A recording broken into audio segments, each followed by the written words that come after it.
We have Aether Vial, Arbiter. There's a bunch of good stuff here. This hand looks just fine.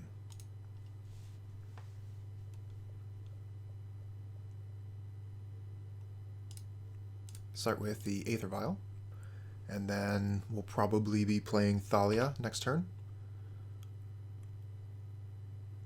Cavern of Souls. I doubt the Leonin Arbiter will be doing much of anything. Don't see too much fetching in Cavern of Souls decks unless they name Giant. Spirits. This is another one of my favorite decks. Love the Spirits deck. They're starting with a very similar start to us. Land into Aether Vial. We find a Giver of Ruins. Okay, that's fine.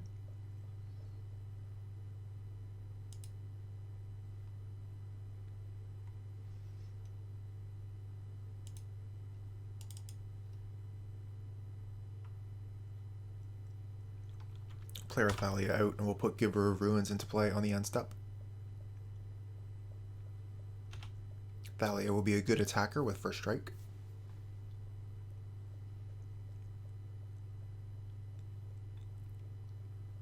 And once we get Leonin Arbiter down, we can feel free to path an opposing spirit. Okay, they have another Aether Vial. That's a good turn for us.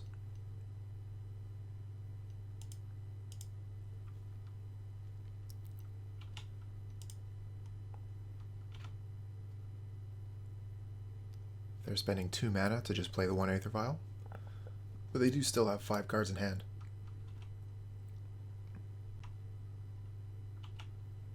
Okay, we've got, ooh, a Skyclave Apparition. So do we just go ahead and take their Aether Vial here? Seems like a fine thing to do.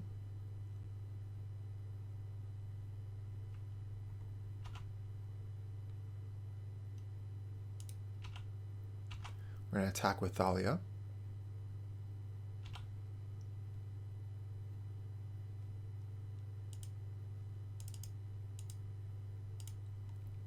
Play an Apparition, get aggressive. Part of the reason that I'm playing this now is to get more power on the board, but taking one of their Aether Vials, which is about to tick up to 2 here, is going to be pretty strong, I think.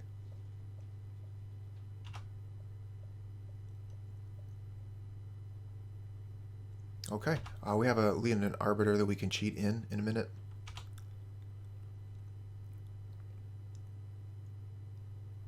Get that cat onto the board, just put more power onto the board. That's what we're looking to accomplish here. And hopefully overwhelm the opponent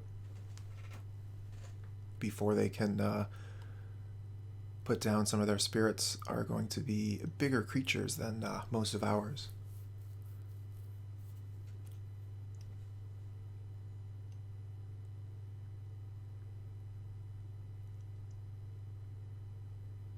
Which spirit will you play?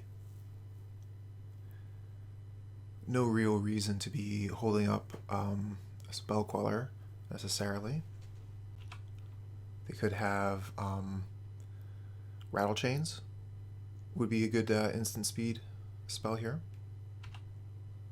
Oh, I clicked through that. I should have Leonin Arbiter in play. That's my bad. That's quite the punt.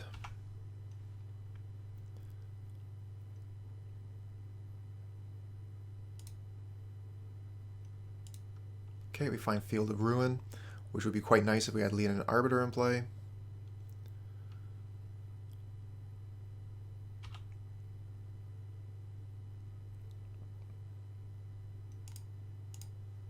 But that happens sometimes in Modo. You click something you don't mean to, and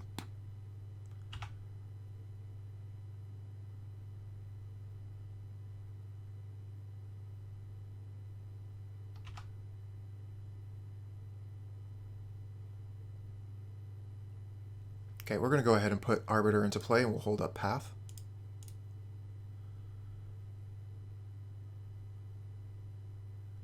This is exposing ourselves to Spell Queller, unfortunately.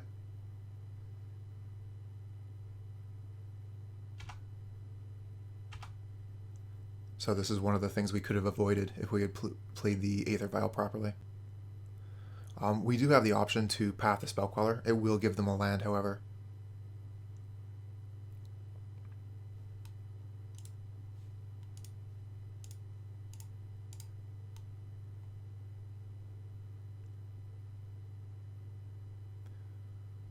This will take their body off the board, and we'll get our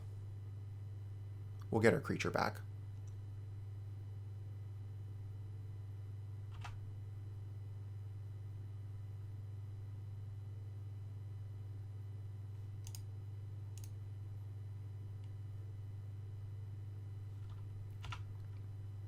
Okay, so we've put our entire hand onto the board here.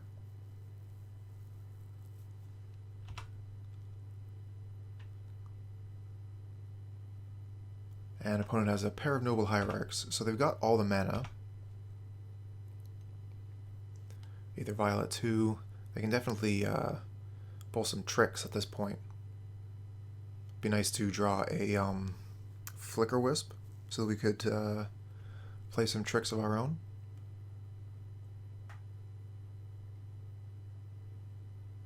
Okay, here comes Collected Company. Never know what you're going to get with Collected Company. Could be anything.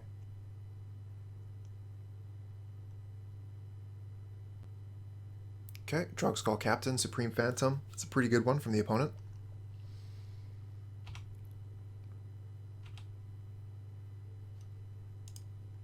Okay, Aether Vial will not be moving from here, so we'll just say always no, and to yield. That'll cut down on time here. Oh well, Flickerwisp. It's like that's exactly what I was asking for.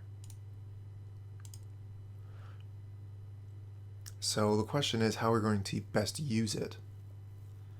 Probably to blink the Skyclave Apparition to take the Batterskull Captain away from them.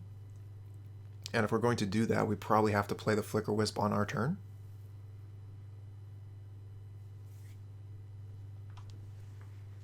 Do we have any attacks is another question here. If we attack with things, the Supreme Phantom is going to be a pretty strong blocker against some of the options here. We could give a creature Pro Blue to get it through for sure, but I don't think that would work out very well. We could also wait till the attack step, blink in the Flickerwisp to trade with Batterskull Captain, and then Apparition can take Supreme Phantom off the board on the end step.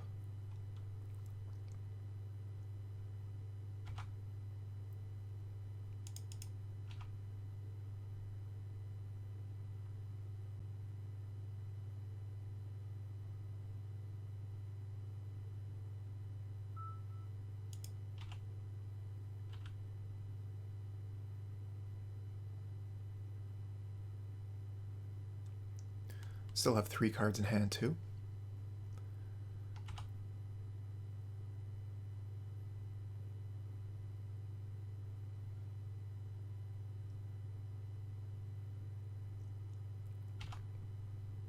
Oh, this could be a mistake. If they have another Batterskull Captain here, yeah.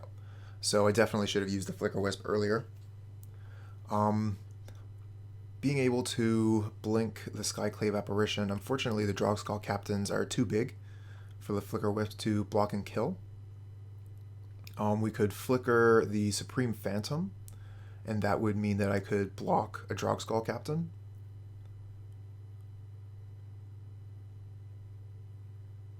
No, we can't flicker anything on the opponent's side besides the Hierarchs and the Aether Vial. And a Glasspool Mimic, making another Lord.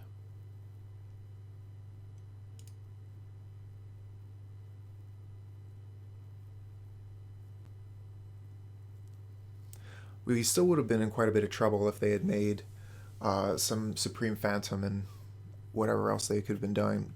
I think that I did not play this game particularly well. But regardless, we would have been in a ton of trouble anyway. We don't have an answer to all of these flying threats.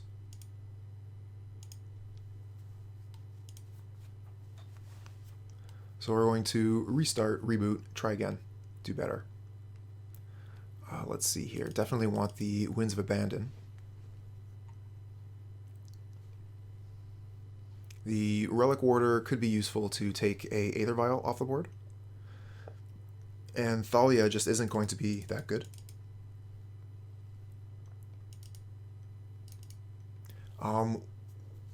Wondering if there's any value to Mirran Crusader.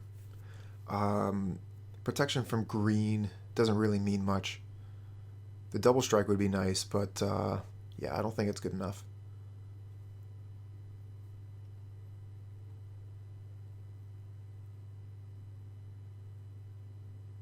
I think we'll try it like this.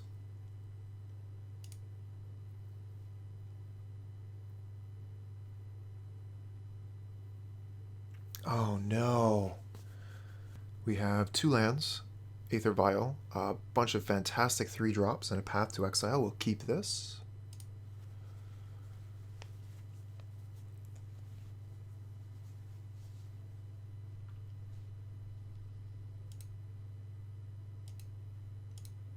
Start with the Aether Vial and just pass back.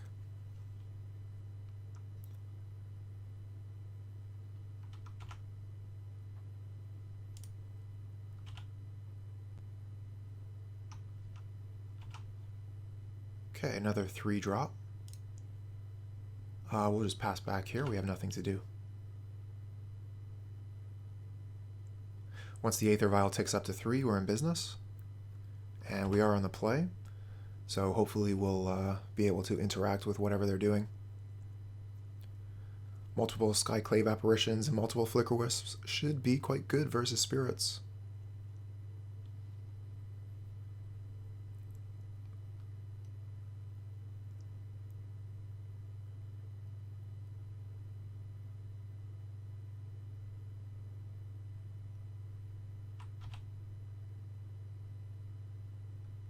Right on time, Aether Vial.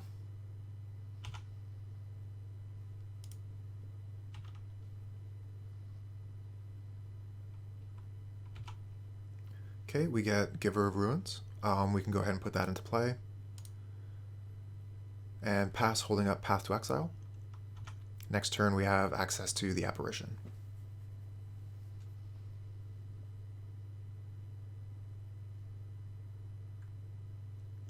Okay, so they have a path of their own. Nothing we can do about that. We will absolutely go get a Plains, though.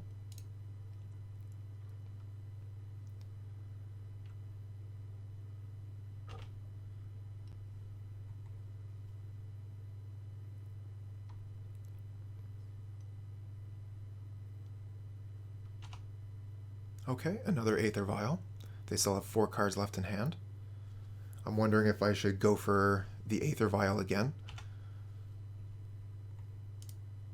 with the Skyclave Apparition. Okay, we get Ghost Quarter.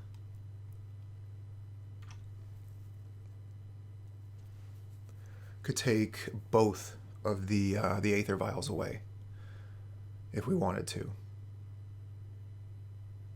and be left with Skyclave Apparition, Flickerwisp up. They don't have access to Spell Queller this turn.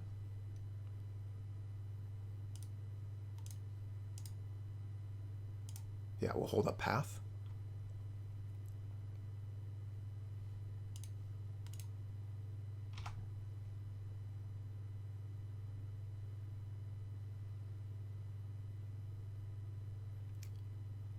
That's yeah, that's what I'm playing today. Play different decks quite often. All right, well, you're going to be able to see me play at least one league with it. Unfortunately, the Moto bug that I've been experiencing for the last little while hasn't been fixed by the latest update. So I had intended on doing hadn't been intending on doing 2 leagues, but we might only get through 1. Something we could have done there that would have been better. We could have kept the opponent from getting the illusion if I had used the Flickerwisp on the activation of the Apparition when it had first come into play.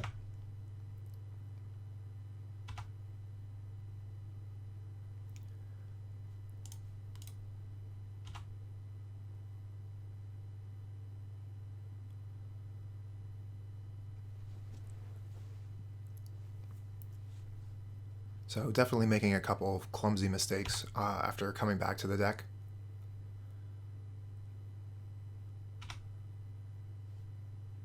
Okay, we're going to switch the Aether Vial onto No. Always No. 3 is a great place for the Aether Vial. Find Sword of Fire and Ice. Well, that could be quite good. Protection from most of their cards. The problem is they have Spell Queller mana up, but if they do Spell Queller, we could Flickerwisp it, and we would get our Sword of Fire and Ice back. That seems fine. We'll hold up white mana for Path. Oh, alright. Thanks for the follow. Oh, just saw your message here, Witchmoto Bug. So every time I submit my sideboard, there's a chance that my Moto program will just crash. Force of Negation for the Sword of Fire and Ice. Well, we can't Path to Exile that. No way to Flickerwisp it. That plays around our Spell Queller. Or, sorry, our Flickerwisp. Okay. I don't think there's anything else we really want to be doing right now. We can Flickerwisp something later, Skyclave it in response. We're fine with the board as is.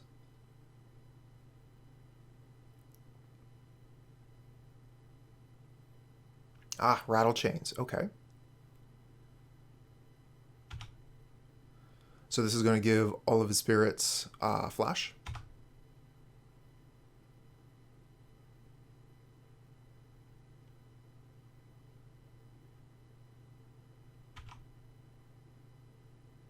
Okay, and they're just coming in for attacks here. We could Flickerwisp the Illusion. Get more pieces onto the board here. We still have a Skyclave Apparition held back in reserve. And this way they wouldn't be able to use like a Rattle Chains to protect it.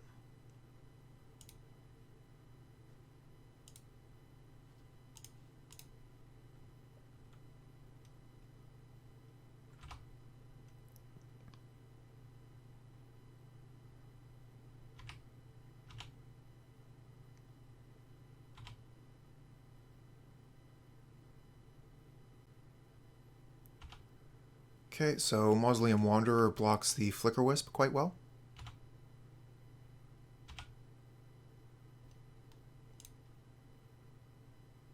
And they have enough mana up for a Spell Queller. So we're going to want to keep the path back. We could use Skyclave Apparition to take it off the board so that we're free to attack.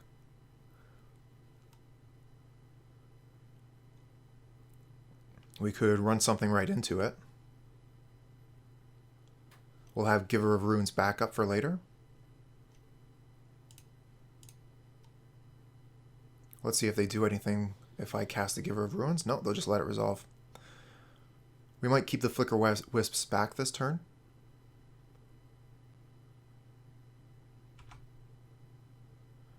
Might also be looking to draw a card.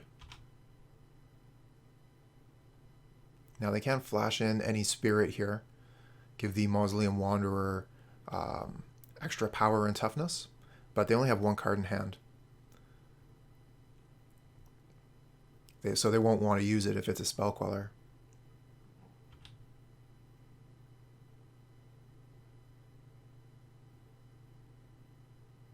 Okay, it's another Rattle Chains. So this is looking to make a trade here.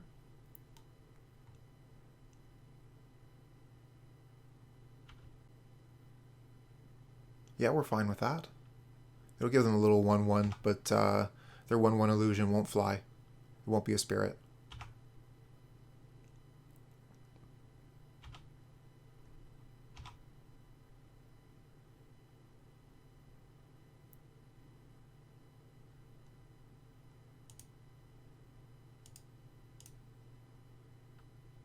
Let's see what's on top. Another Aether Vial. Not really what we're looking for here. But we do have Path of Exile up.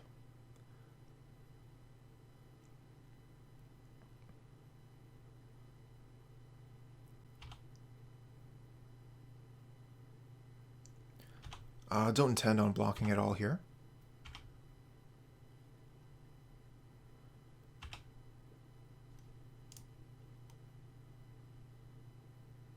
And a secondary Path to Exile. Cool. Let's attack. Our clock is faster than theirs.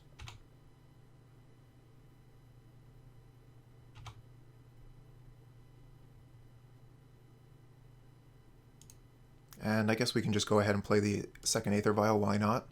We have access to all the spells in our hand here.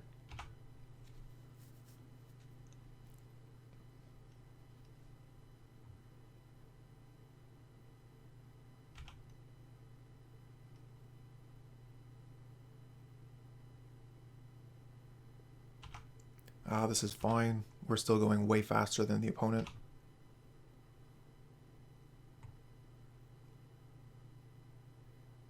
Okay, that land unlocks Collected Company.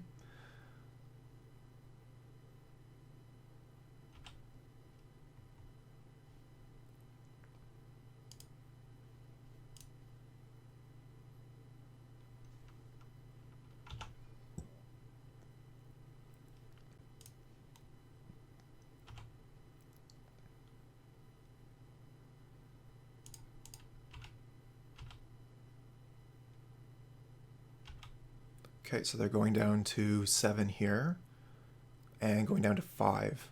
So, very possible that they have the Collected Company here. It's the main reason they would want to go for the Temple Garden. Okay, we don't have any kind of counter magic, we have to let that resolve, but once the creatures are in play, we might be able to interact. If they have 2 captains, we're in a little bit of trouble, but they missed. So we're going to be able to apparate one of the captains here, and then path the other blocker.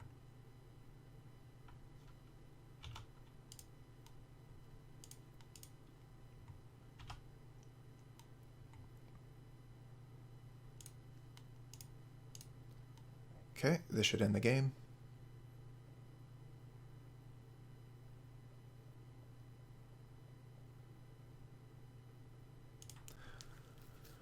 Okay, I think I'm fine with how we sideboarded here. Still think the Relic-Warder is going to be better than the Thalia. Being able to take a vial off the board has been fine. We've been doing it with the Apparition. It's been okay. So let's submit and see if Moto restarts or if we get to go right into our game.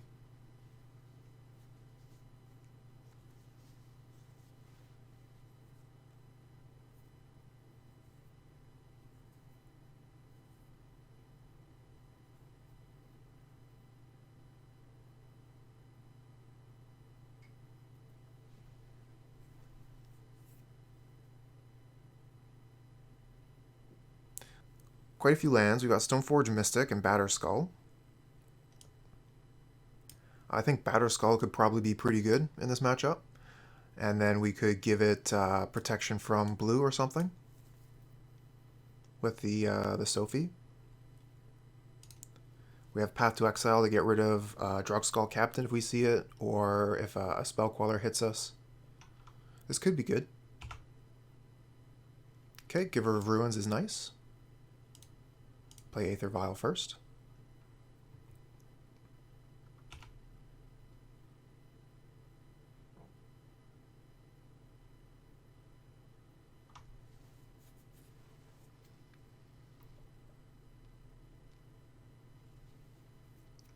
Okay, so land go. They could have Rattle Chains. Doesn't mean they have nothing.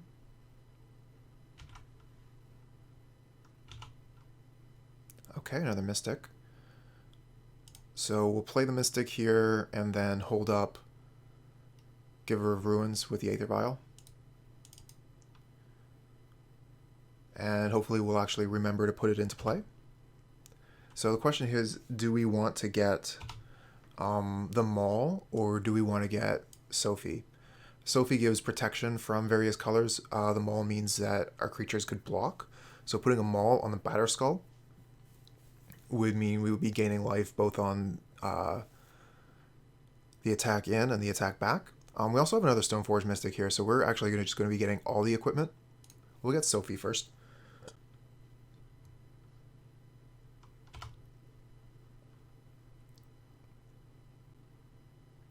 Okay, looks like rattle chains. Yes, indeed.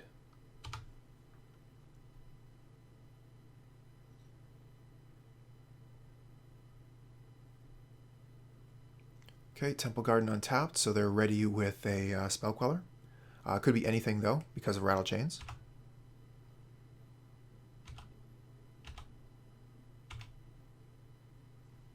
Okay, we remembered the Giver of Ruins this time. That's a bonus. Okay, so we're going to be using our mana to put the Batterskull into play, so we don't need to worry about Spell Queller.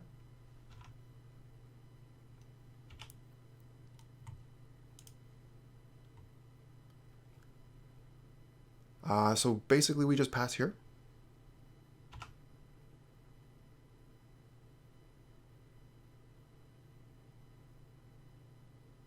We could also do a trick where we put a Maul into play if we needed to. We could go get the Maul with the Mystic, put the Maul onto the Giver of Ruins, and make a block.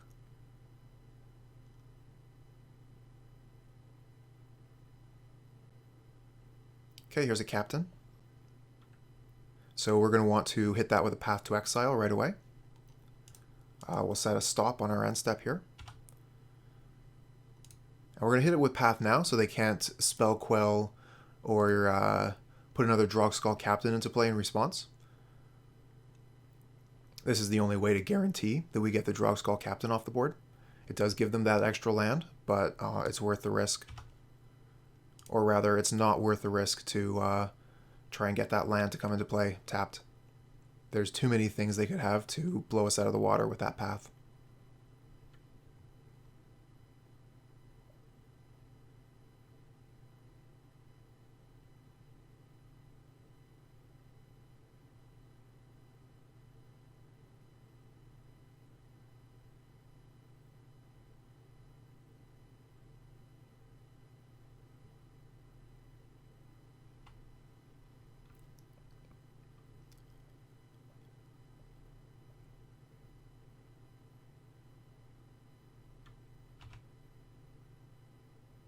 Okay, so they're attacking here.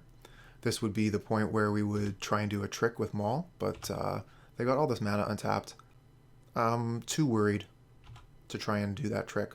I would much rather just put a Batterskull in play. Then maybe put a Sword of Fire and Ice on it.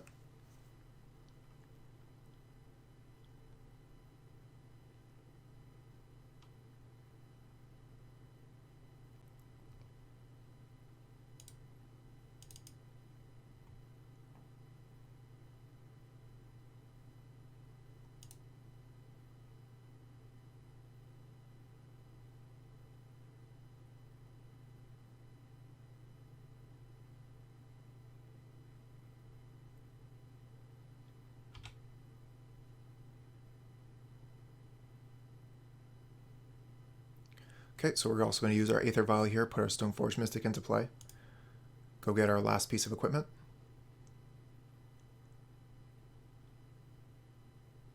Okay, so they have something here. We do have some protection. Okay, so Skyclave Apparition can hit Giver of Ruins here. Or it could hit Aether Vial. Let's let it hit play and find out what they're going to do with it. It cannot hit the Germ. Probably going to hit Giver of Ruins. Yeah, okay. And then they'll have access to Path.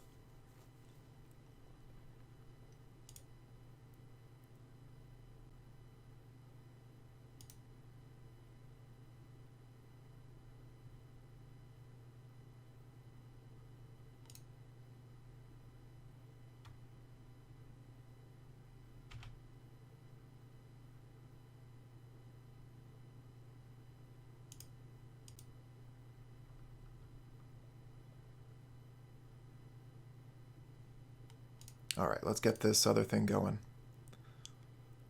Stoneforge Mystic. Go get Maul.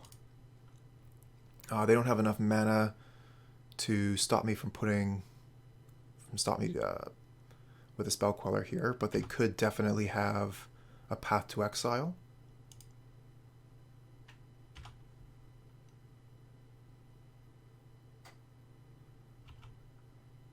Oh, Apparition. Not bad, not bad.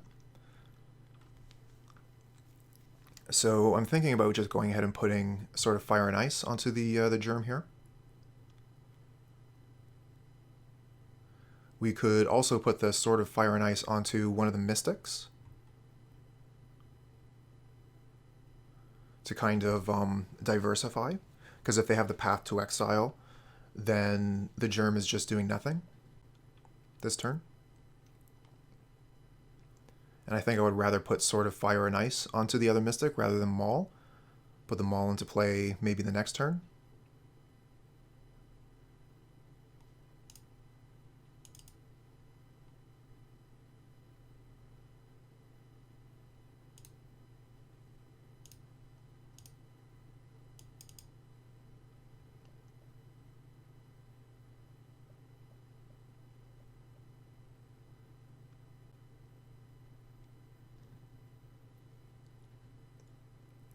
So this is where we get to see if they want to path our Stoneforge Mystic.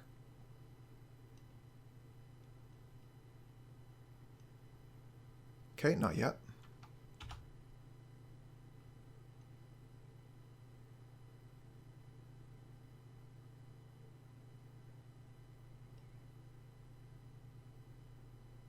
Alright, we're just going to attack with both of our creatures here. And if the Mystic goes through, we can kill the Rattle Chains. Or we could kill the Skyclave Apparition. We know that they have Glass Pool, so we might as well kill the Apparition if we have that opportunity, so they can't copy it.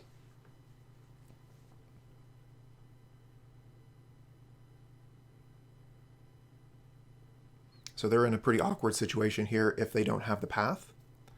Either way, their Apparition's going to die. Okay, looks like no blocks. Okay, they do have the path, and they're going to take out our Mystic.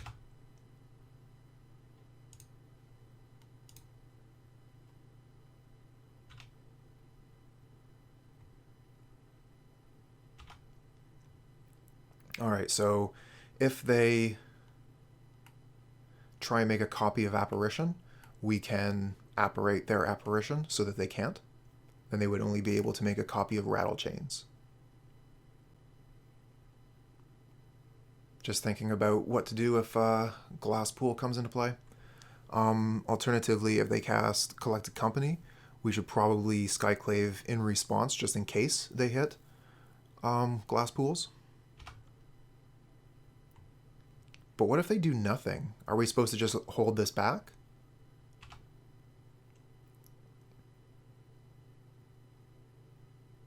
Because they could be holding up just about anything, really. Drogskull Captain kind of blows out Skyclave Apparition. So I think that we have to just hold the Apparition in hand here. We can put the sword onto the germ and put the Maul into play through the Mystic so they cannot counter it.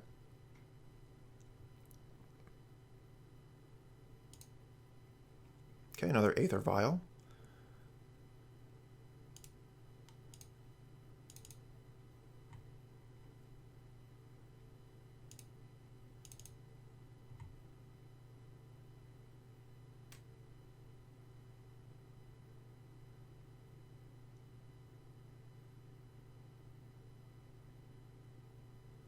Okay, our creature is really missing on Trample here, but it's going to have a whole lot of keyword abilities.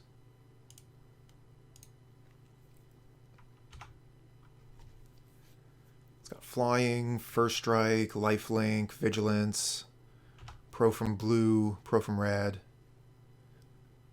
It's just not protected from Path.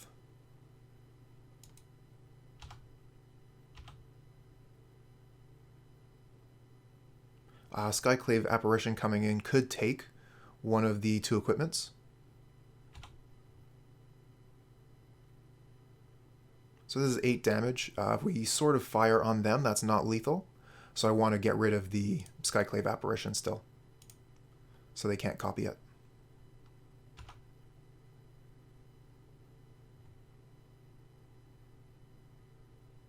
Okay, there's a Drogskull Captain. So with the Drogskull Captain coming into play, I believe that will fizzle the Sword of Fire and Ice, but it might not. Let's find out what happens when we take their Drogskull Captain out of play.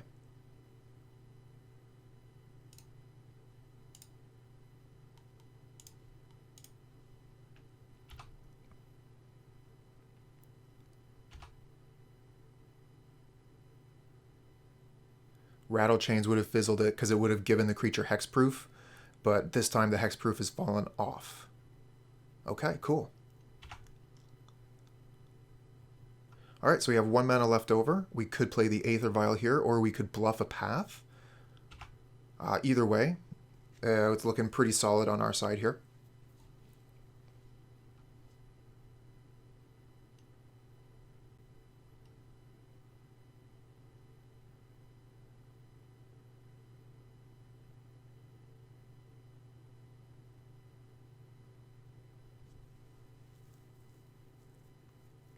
Okay, Moorland Haunt is going to give them a blocker, and it's a white spirit, so the Sword of Fire and Ice won't let us through. That'll be good for a couple blocks.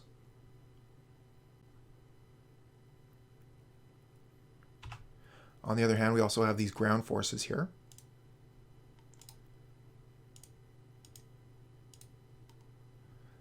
Relic-Warder doesn't really have anything to hit on the opponent's side. They didn't start with an Aether Vial this time. And Arbiter is a little bit late to the party. Not that it's all that great in this matchup, honestly. So what do we attack with here? They have 2 cards in hand. We definitely attack with the Germ. If we attack with the Apparition, we could be giving them a 3/3 token. We can attack with the Illusion for sure.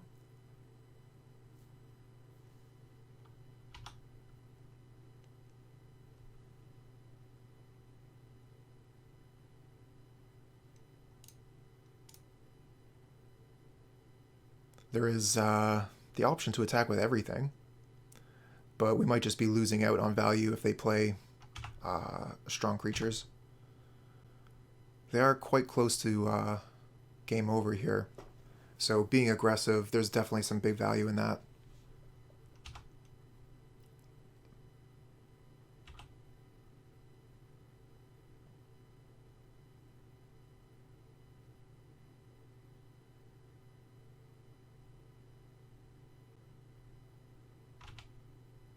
Alright, so we'll just gain a bunch of life here.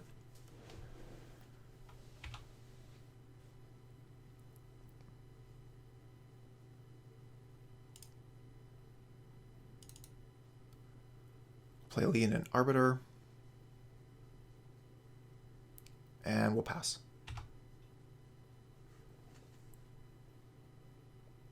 We'll hold the Relic-Warder in our hand just in case they have access to Warship.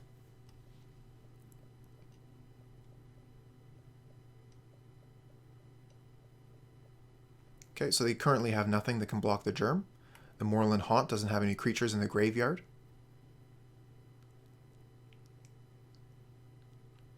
Oh, Knight of Autumn is going to be able to destroy the Batterskull.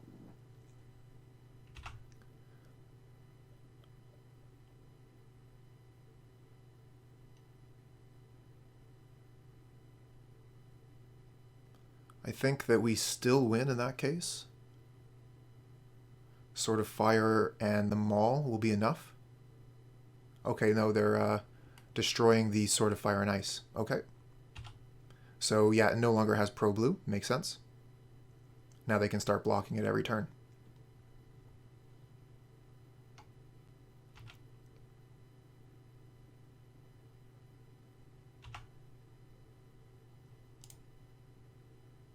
They have 1 card in hand.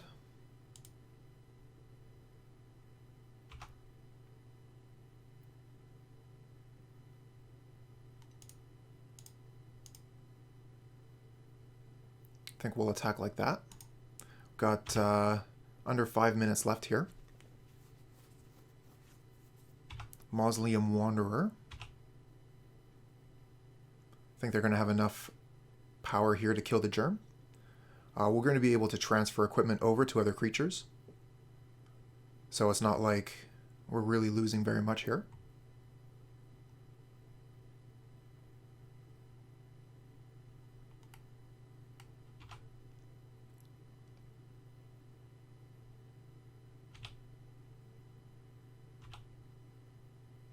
We're at 42 life, they're at 3. Just wondering if I want to move any of the equipment over. I don't think that's necessary. Let's just pass while we still have time on the clock.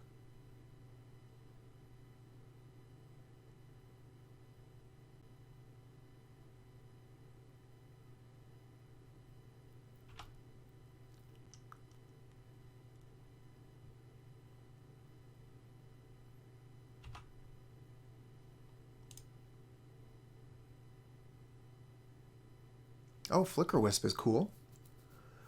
Let's see here. So if we Flickerwisp the Batterskull Captain, they have, they still have Flyer from the Moorland Haunt. Doesn't look like there's too much on our side that there's much value in flickering. We don't have any more equipment left in the deck. We could flicker the token when that comes into play. So they won't be able to block with it. They'll have to block with Batterskull Captain.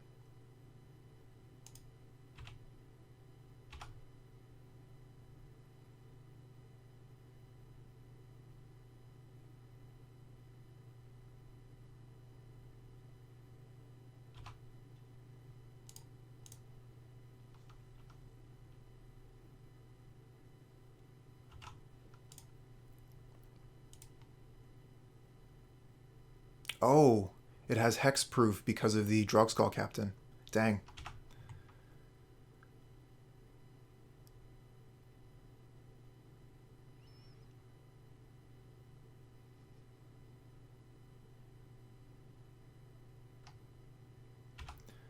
And if we had Path here, we could get rid of the Spirit, but we don't. They could also just like have Spellcaller up. Okay, so they're pathing the Germ here. So we're not going to have any creatures in combat, but we can redistribute the equipment.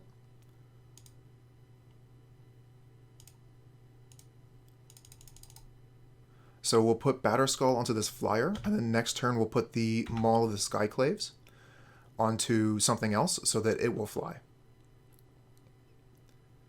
So basically we're playing against the clock here. Our creatures are always going to be huge.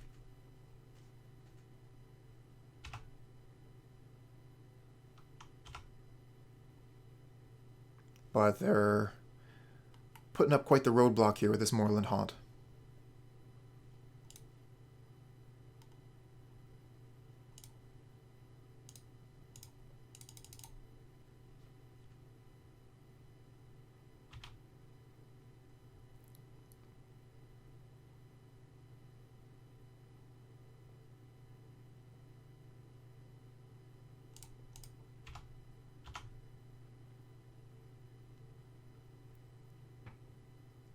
Just over 3 minutes left. They have 3 blockers for our 2 flyers, so we'll take 2 of them off the board this run. If they block with Batterskull Captain, they'll have another creature for the Moorland Haunt, but if they block with the 2 tokens, then there'll be nothing left over in the graveyard for their Haunt.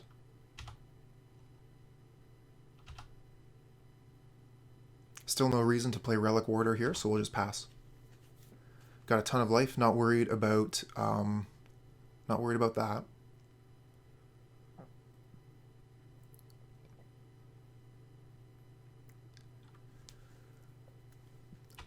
Skyclave Apparition from the opponent's side would be quite good. Alright, we're just going to hit 6 here to save on clock. We don't have any actions we can actually take during the opponent's turn. There would be some value in holding up Aether Vial, but there's not enough time on our clock to consider that.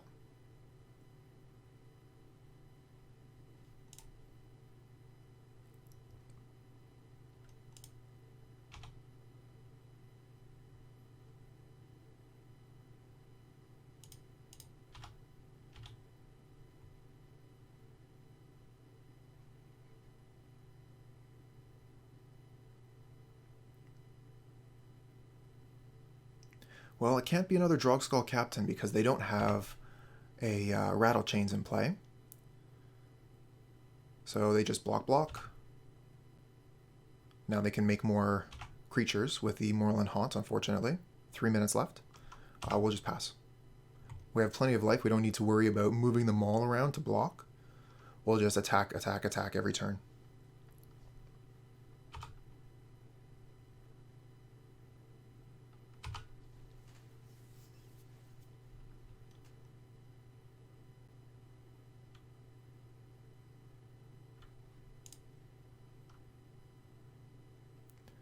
Okay, Stoneforge Mystic, that's no good.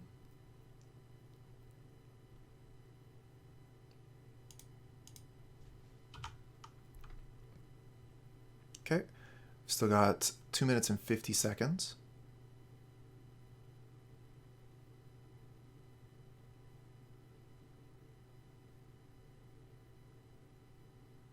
Catching up to our opponent on time as well. They have a lot more clicks per turn with the Moorland Haunt, trying to save themselves.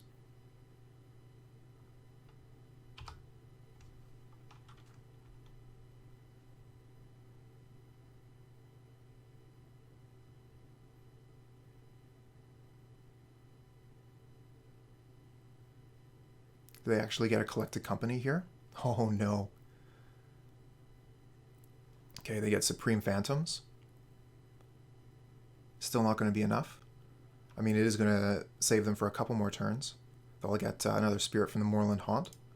But I think we've got them the turn after that.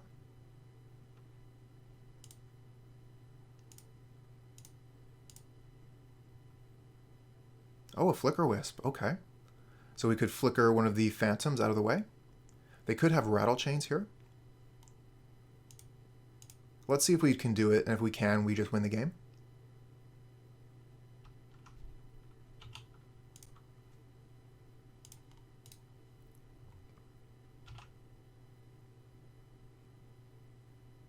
Okay, we got there. Love taxes so much. It's a great deck. Okay, we have a 1-2-3 curve here.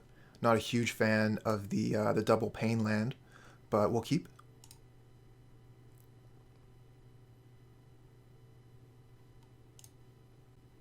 Looks like opponent is also keeping at 7. No, I have not tried the Yorn version yet. A couple people on the Discord have been talking about it. I've been looking at their deck lists. Okay, we'll play Stoneforge Mystic here. We're going to hold up Giver of Ruins to give the Mystic protection.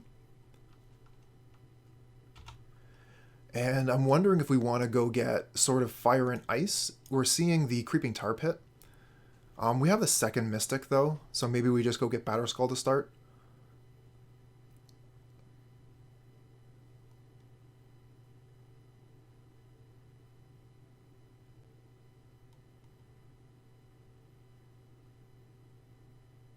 I'm going to get Batterskull. Sophie doesn't protect against Fatal Push.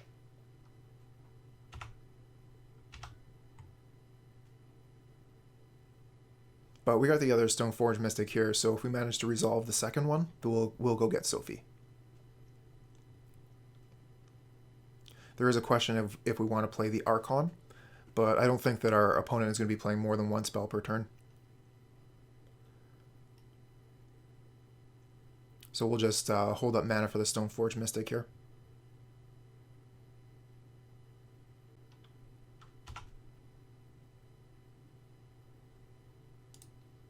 Okay, so painless mana base in the end. Let's just pass the turn. So if they're holding up any kind of counter magic here, that's not going to fly. We'll keep the Giver of Ruins back, protect the Stoneforge, protect the Germ. Okay, they're going to Fatal Push the Giver of Ruins. Yeah, there's nothing we can do about that.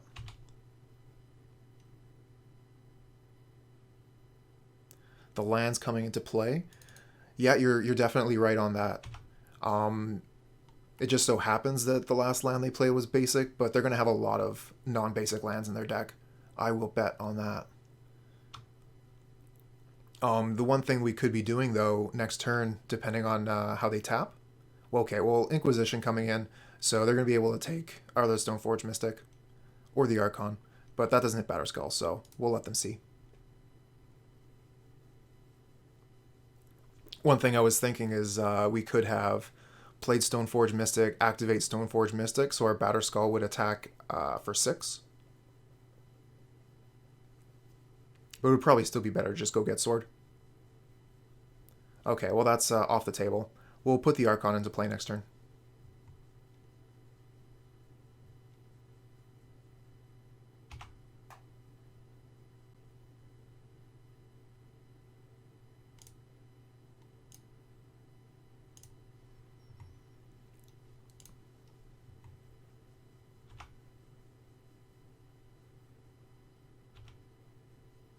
Okay, another Giver of Ruins. So we're going to want to cast the Giver first so that we can cast the Archon afterwards. But before we do that, let's go into combat. Might as well attack with Stoneforge Mystic here.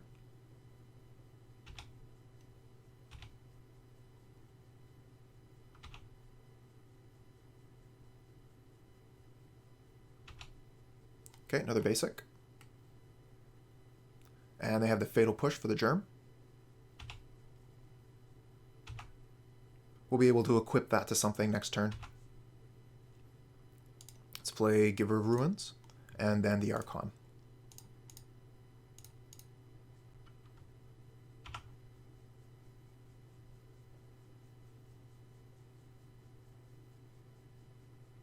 Ah, Liliana. So I imagine Lily will ask us to sacrifice a creature. Okay. I suppose we can sacrifice the Stoneforge Mystic. It's not really getting us anywhere anymore. I'd rather keep the other 2 creatures around. And we get Aether Vial. So we can, let's see here, equip the Batterskull to the Archon, attack them, hit them for 6, and then we can either hold the Giver of Ruins back to protect the Archon, or we can use the Giver of Ruins to kill the Liliana, allowing them to potentially kill the Archon with one of their spells. I don't mind discarding the Aether Vial. I already have a ton of mana, enough mana to do anything. Just wondering if I want to kill that Liliana this turn.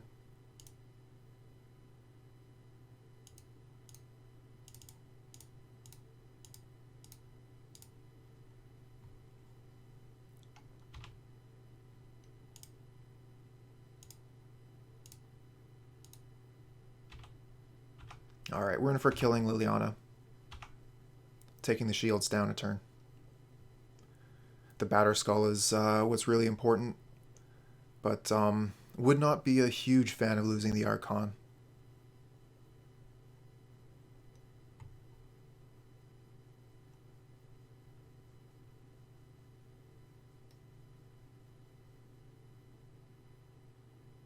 Okay, Petty Theft.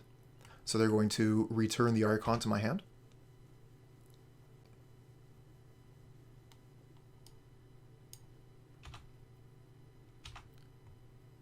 And we get another land. Okay. So we have Ghost Quarter to kill one of their creature lands. Let's just put the Batterskull onto the Giver of Ruins and attack.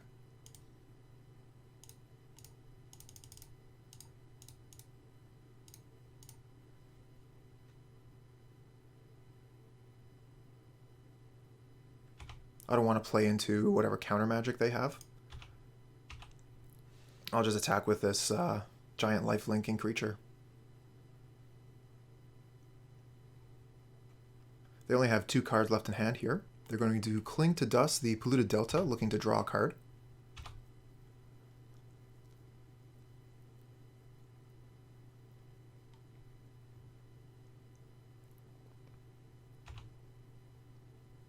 Okay, we hit. We could play the Aether Vial here or hold up the Ghost Quarter. They're not threatening our life total at all. Let's throw down the Aether Vial.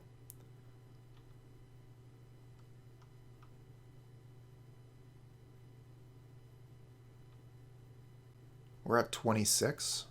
Life total is very healthy versus their 7.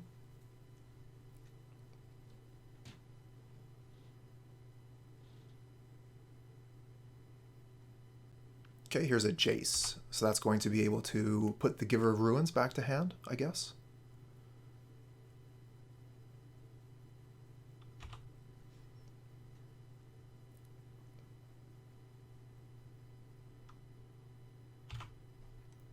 Okay, so we've lost momentum at this point.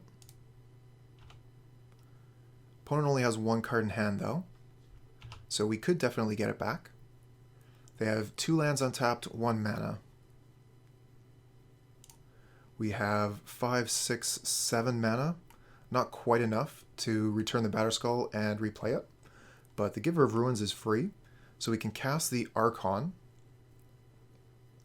And, let's see here. Do we want to try and use the Ghost Quarters to take them off of some mana? I don't mind using one of the Ghost Quarters on this untapped Creeping Tar Pit, see what happens. Don't know how many basics they're going to be running. Probably have several basic islands, though. And that takes us off mana a little bit. The Batterskull is quite mana hungry, so I don't know if I want to be losing my lands for no value.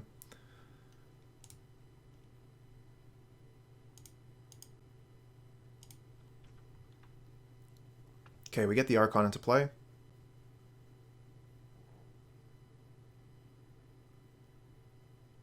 Turns on Sanctuary. Oh, yeah. They only have 1 island, though, so I don't think they're going to be having the Sanctuary, right? Because, yeah, I think you need, what, 3 other islands in play? So we cannot equip the Batterskull here. We're going to pass. We could potentially draw a card, but like I said, Batterskull is mana hungry.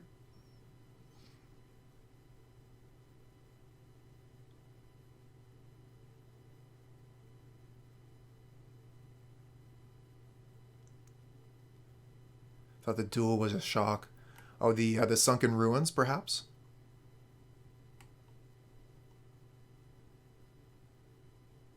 Well, this is not a deck that you would generally see as well.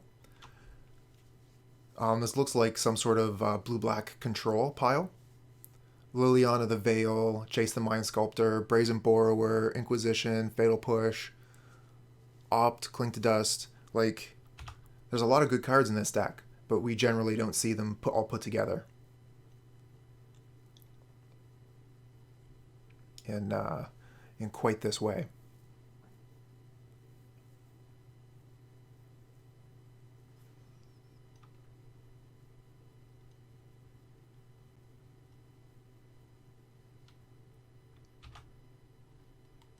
Okay, so Jace is at 2. Let's put the Giver of Ruins into play so we can get some protection going.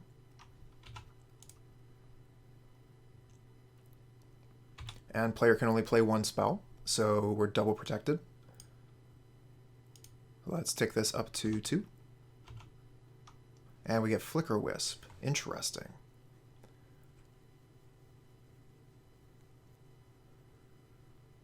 Alright, so casting the Flickerwisp is a little bit awkward. We don't have enough mana to cast it and equip the Batterskull. So we're going to have to wait on the Flickerwisp 1 turn, so we have access to it through Aether Vial. We're going to put the Batterskull on the Archon here, so that we can protect it with Giver of Ruins.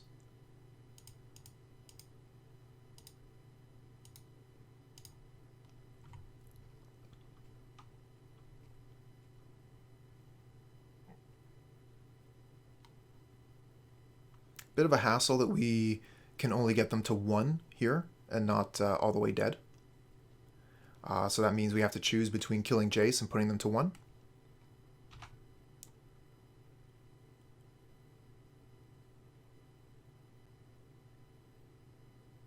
I'm going to go for the Jace just because this doesn't kill them. So this is probably going to be Cryptic Command, tap our team. Yeah, Cryptic Command, tap our team, opponent draw the card. No chance to kill the Jace here. So that's it for the turn.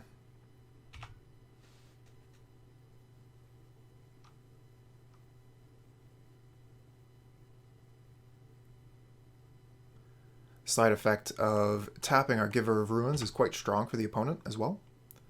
Puts the Archon of Emeria back in our hand. Jace is now at 1. Okay, we can't put anything into play here. No tricks with the Batterskull. We'll just untap. Definitely put that to 3. Okay, we get another land. We're going to be looking at using one of those canyons very soon. Question, I don't think we bother attacking with Giver of Ruins here. Oh, hey, actually a dog. Thank you for the follow. Just playing a little bit of Death and Taxes, deciding how to move forward here. Opponent is starting to gain quite a bit of advantage through this Jace.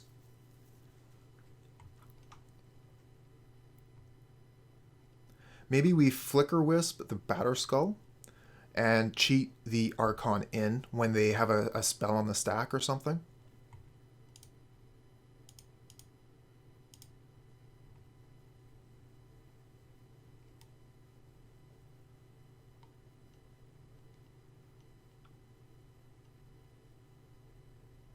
Okay, they have a mana leak. We will definitely pay 3 for that.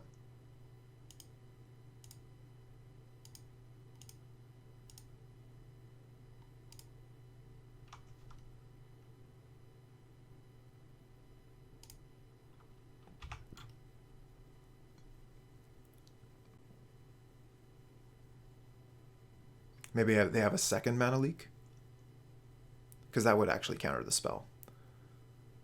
I don't know why they would just throw 1 out.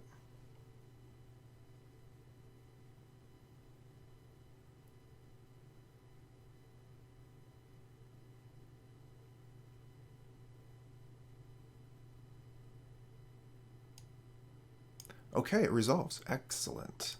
We're going to blink the Batterskull here. Definitely not the Aether Vial. And then we'll pass the turn. Mutavault could easily block the Giver of Ruins, so unfortunately, once again, the Jace survives.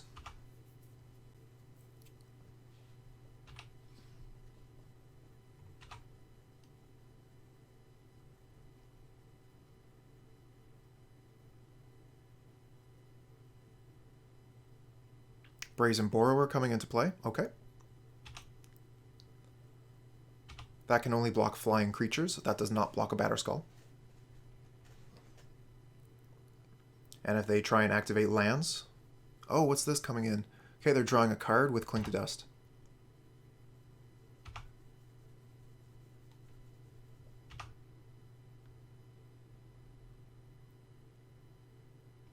Okay, so once they put a spell into the stack, we're going to want to put the Archon into play.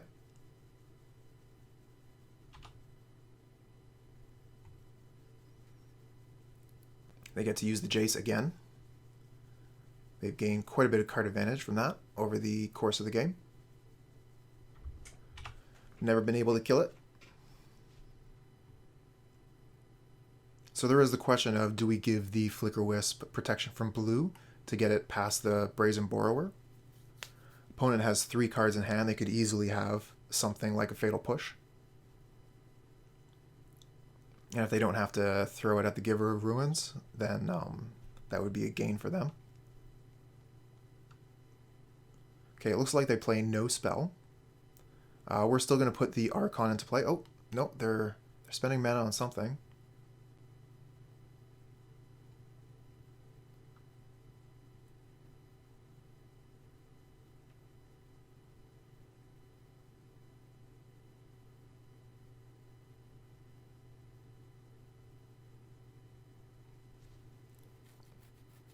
We're going to look to draw a card before we put the Archon into play. Oh, maybe not. We're going to wait to see what they do with this Liliana.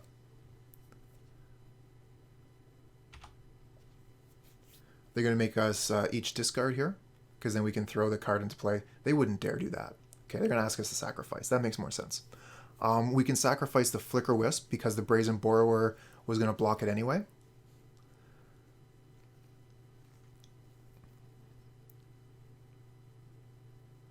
We could put the Archon into play, sacrifice that. We could sacrifice the Germ, because we can remake it.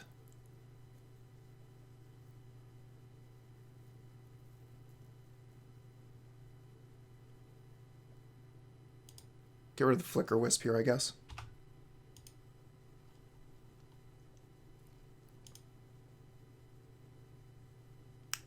Fatal Push on the Giver of Ruins, and that's because I forgot to put the Archon into play. They would have been able to respond to the Archon anyway. But yeah, I should have put the Archon into play already.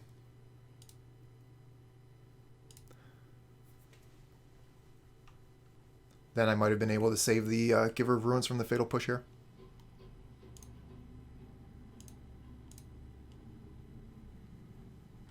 Okay, Skyclave Apparition. So I can Skyclave the Brazen Borrower. That still only puts them to 1. Could Skyclave the Jace. Just get it off the board. Just a tempo hit. We can definitely get back from this. Always no. And yield to the Aether Vial. Okay, another Plains off the top. So let's see here. The Germ cannot be blocked by the Brazen Borrower. Brazen Borrower trades with Archon. We could Skyclave, take the Brazen Borrower off the field, and then attack the Jace with the Archon, and attack them with a Germ.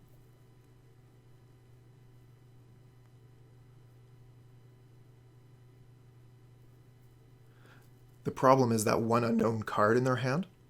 If we Skyclave the Jace and then just leave the Archon back, I think that might be the better play.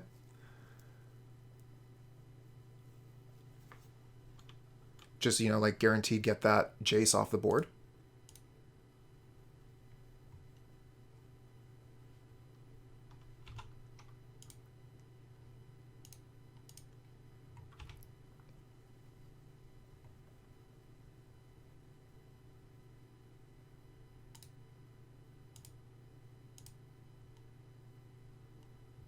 Oh, Sophie.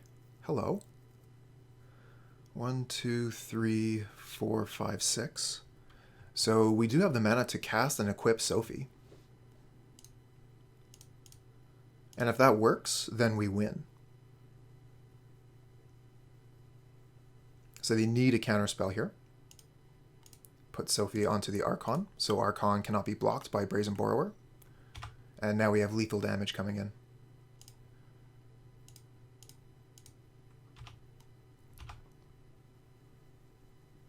A little bit clumsy again with the Skyclave Apparition here.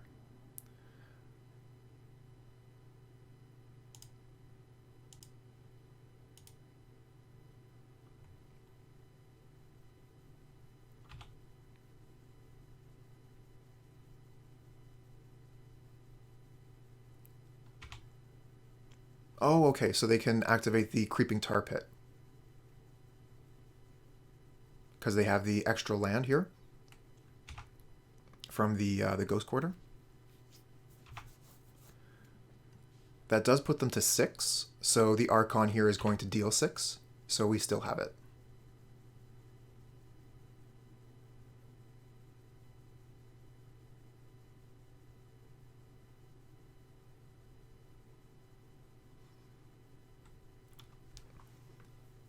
That Pro Blue is working pretty well here. Also having the Archon means they can only cast 1 spell.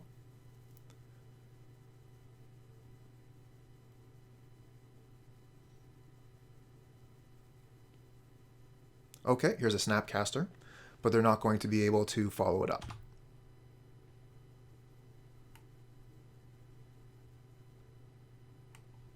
What are they grabbing here? The Opt?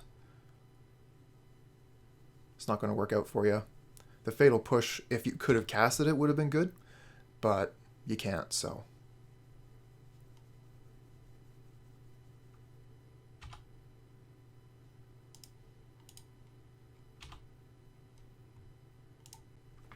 Okay, what's next? So we're playing a blue-black control deck. So this creature has protection from black. We'll bring it in. We also have Rest in Peace. I don't know that this is going to be where we want to go, but it does neuter their Snapcaster mages. So Skyclave Apparition is going to be very strong versus their Planeswalkers. Flickerwisp is going to be okay. Maul of the Skyclaves. I think that's going to be our worst equipment out of the lot. Archon seems good here. Thalia seems good here. Stoneforge is good. Arbiter seems fine. The paths don't seem all that hot, actually. I don't mind taking some of those out.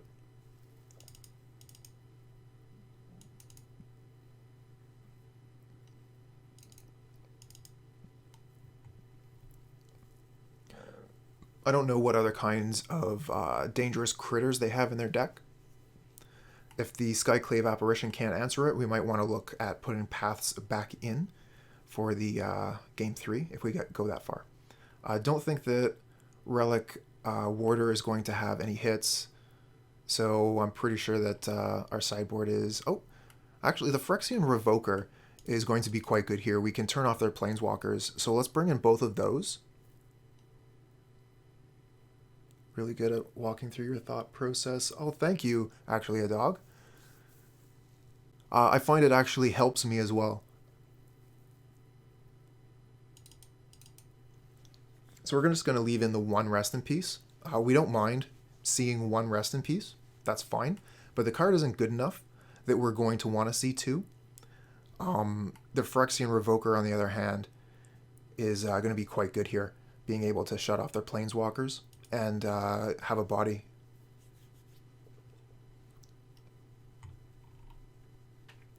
Okay, this hand is fine. We'll keep.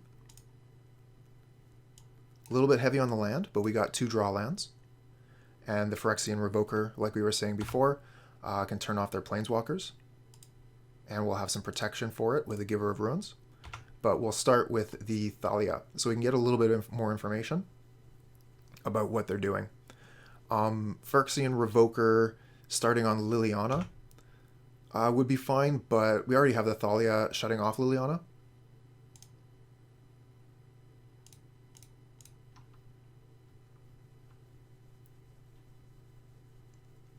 There would be some value to playing the Sunbaked Canyon first, but I'm just going to play the Ghost Quarter because we don't have to take the pain. We can play Sunbaked Canyon next turn.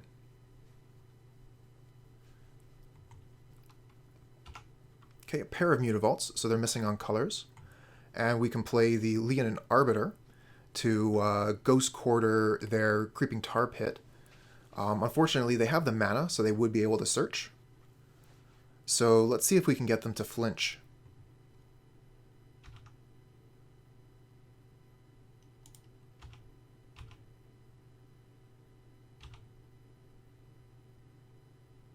Okay, they're not doing anything.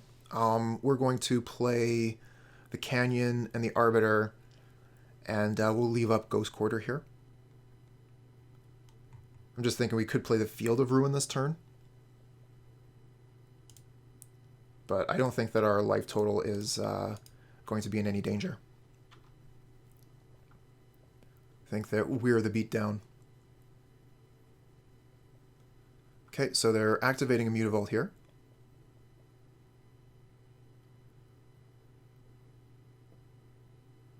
What could this mean? What could this mean?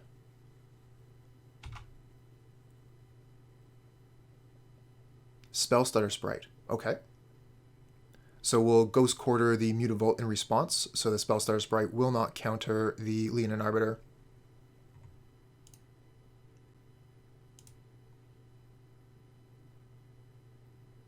Would have been nice to hit the Creeping Tar Pit. This is just going to give them another source of land. Another color. But it means we get to keep our Leonin Arbiter on the board.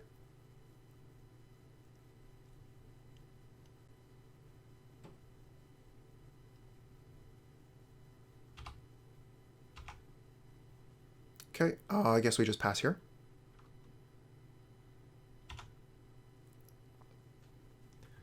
Only thing we have to do is give something protection. So we're going to be looking to move fairly fast through the opponent's turn here. Try not to make any mistakes.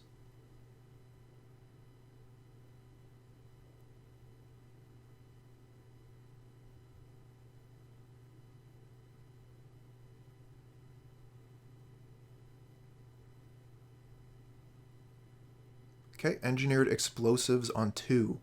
So that's going to wipe us out. We're going to have to use the Revoker to turn that off.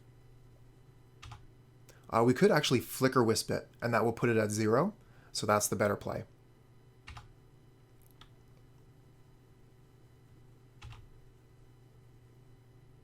Okay, so we got Plains. We can play the Plains, or we can play the Field of Ruin here.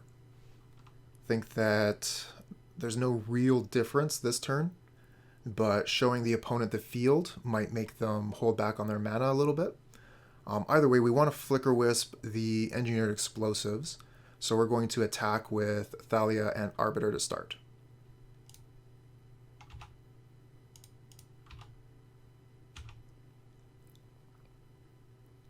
Okay, opponent is blocking Thalia with their Spellstutter Sprite. Not sure if they know that Thalia has First Strike, but it could just be to prevent damage because they're intending on using the Engineered Explosives on their turn, so that makes the most sense.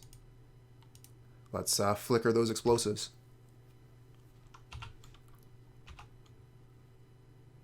Come back on 0.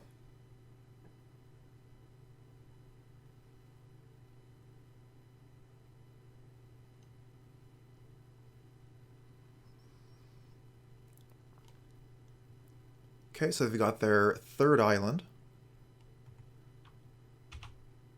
So if they get any fetch lands or whatever, and they're able to pay for the Arbiter, they do have access to some alternatives at this point. Let's play the Field of Ruin to start, so that we can destroy one of their creature lands if we need to.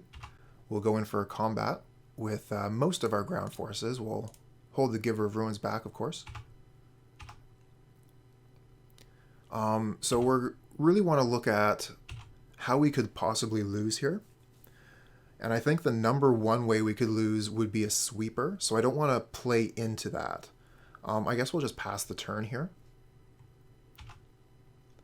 We could like play Phyrexian Revoker to turn off one of their planeswalkers or something. But like I said, I think the way we lose is through a sweeper, so let's not overcommit. Okay, Archon, that's fine. Play our land and attack. Again, hold back Giver of Ruins.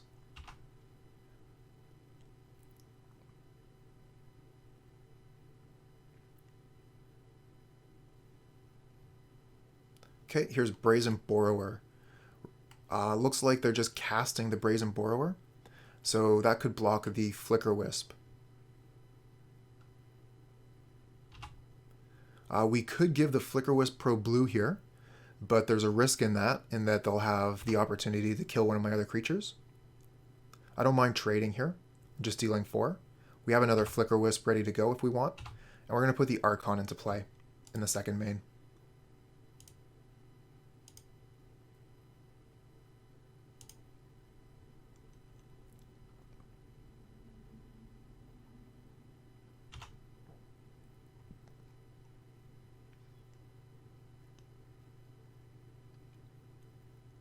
So they have 1 spell to cast this turn. If it's Damnation, we're in a whole lot of trouble.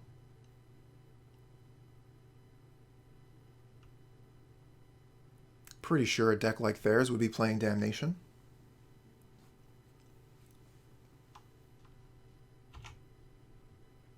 Okay, we could just be dealing with Cryptic Command here.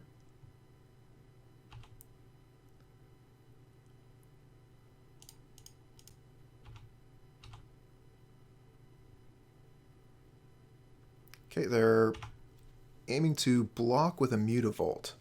So we could use the Field of Ruin to take the Mutavault off the board. Then they would be able to block with a Creeping Tar Pit. We would have to pay 2 if we wanted to search our own library, but I don't think that's really necessary. We don't really need that extra land. We've got plenty of lands in play right now.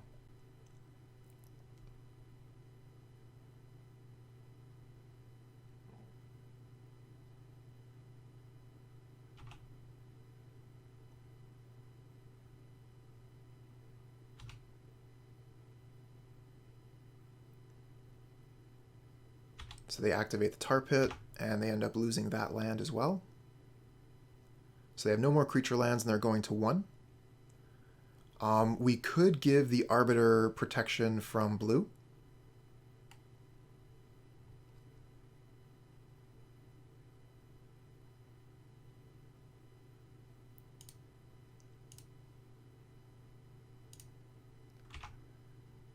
Taking down the shields this one time. That might not have been wise. Would have been probably better to hold the Giver of Ruins up to protect the Archon so they wouldn't be able to double spell. We have Giver of Ruins, Thalia, Leonin Arbiter. This is a fine hand, we'll keep. That's what we're about.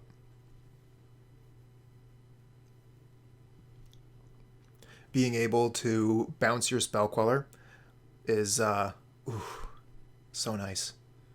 Blind MTG says, as a Spirit player, you think that blue-white is better in Modern. I respect that. Personally, I just really like the Hierarch.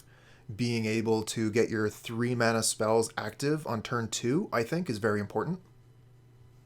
Ginger Brute. Okay, so is this the deck that I was talking about a second ago with the hammer? Ginger Brute carries a hammer pretty well.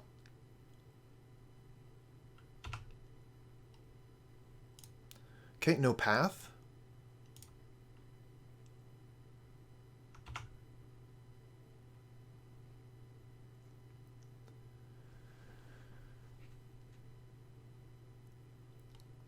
How cool is that, huh? Ginger Brute in Modern. Let's go. They're just going to put down Sigarda's Aid into Hammer? Nope, Stoneforge Mystic. Go get Hammer. Too bad we didn't have the Arbiter in play already. Thalia will tax the Hammer when they put it down, as well as Sigarda's Aid. So they won't be able to do their combo turn next turn. I wonder if Flickerwisp can somehow do some something. I don't think it's going to do much. Okay, Plains. So I think the proper play here is Thalia. So they cannot Sigarda's Aid into Hammer. They've already got their Hammer through the Stoneforge Mystic, so Arbiter has lost quite a bit of value. I think with that being the play, we probably should have put the castle into play over the Plains there, just so that we would have the castle in play ready to go next turn. And if we drew a better land, we would be able to play that.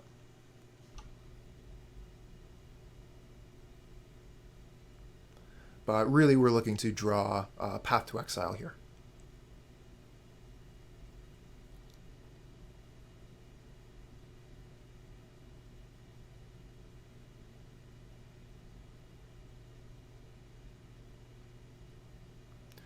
Okay.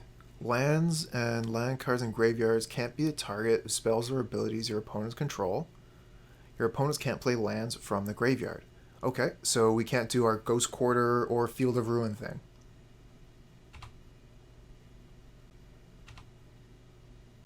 And that also blocks Thalia.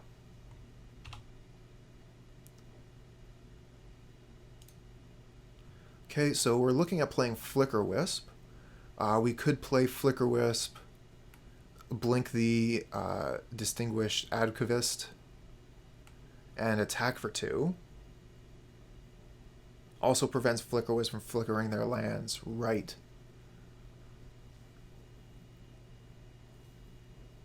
I can't even flicker my own lands. Okay. Neat.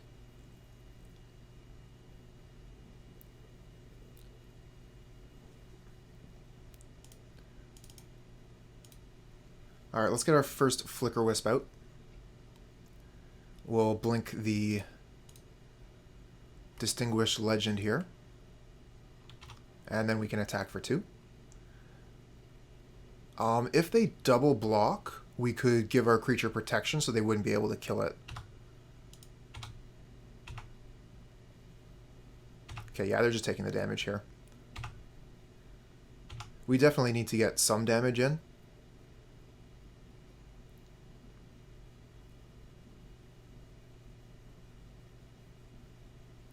Looks like the opponent is stumbling on lands a little bit. Okay, they managed to make their 3rd land drop.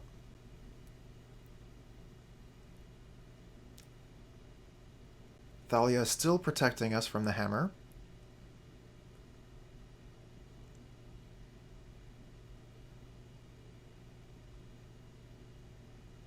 Surprisingly good tech for this. Yeah, it is taxing them just that little bit, so they're not able to put their combo out on turn 3 or 4.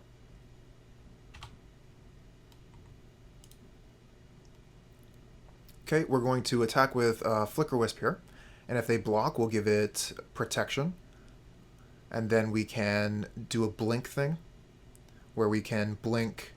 Oh, I guess we wouldn't be able to blink our Flickerwisp because we would have to give it pro-white. I was thinking about trying to take one of their lands off the table.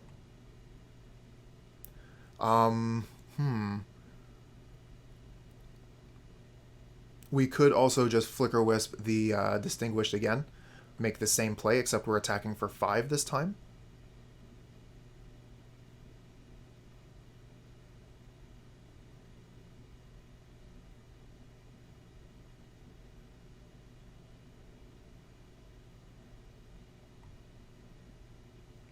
Just wondering if I Flickerwisp my Flickerwisp, I can take the Ginger Brute off the board, but I don't think that's really what we're into.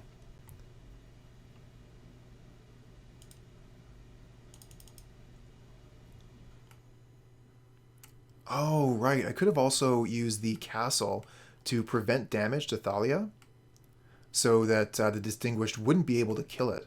That's something that doesn't come up very often.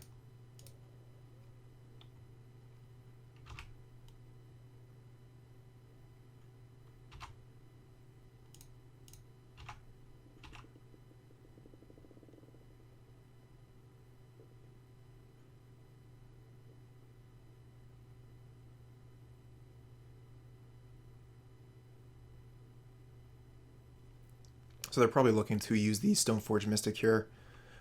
No, they wouldn't want to put the hammer into play, right? They want Sigarda's Aid to put the hammer onto their creature for them. They could have that red instant that just equips it quickly. Either way, we are still very close to death. That's why I'm trying so hard to apply pressure. We're going to put the other Giver of Runes into play so that we can give both of our Flickerwisps pro-white from here and attack in the air. Okay, so they are putting the hammer into play here, which means if they have the instant, we're going to be taking 10 damage this turn. 11, actually.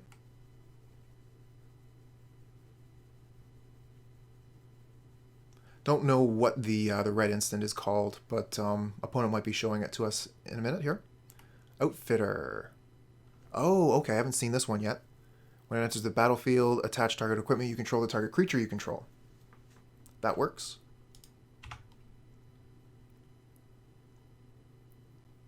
So they can put the hammer onto the Ginger Brute, and then say Ginger Brute cannot be blocked. And we're taking 11 damage. We don't quite have enough on the crackback to win here. We can just do 6 in the air, putting them to 4. So even though we were pretty much as aggressive as we could possibly be, we're still losing this race.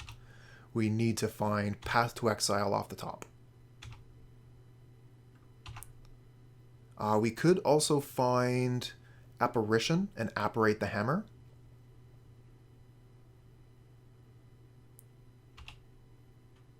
We find another Arbiter instead. That doesn't play. Alright, so we're dead.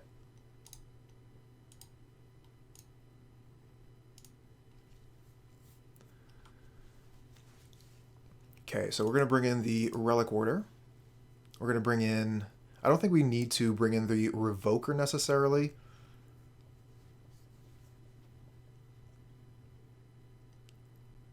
We could bring in Winds of Abandon just as extra ways to kill their creatures. If they don't have a creature to carry the hammer, they can't win.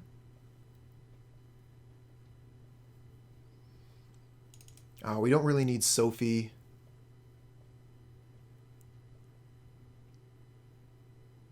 I'm second guessing myself on Sophie here.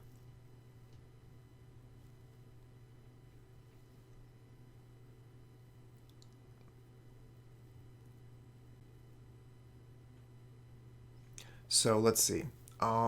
Giver of Ruins. They are playing a white and red deck, so they're going to have some spells. to interact with us, but I don't think that's really their jam necessarily. We're going to want all the paths. Leonin Arbiters, they do interact with the opponent's Stoneforge Mystics, but otherwise aren't that integral to the deck. Stoneforge Mystic. Stoneforge Mystic gets us our equipment.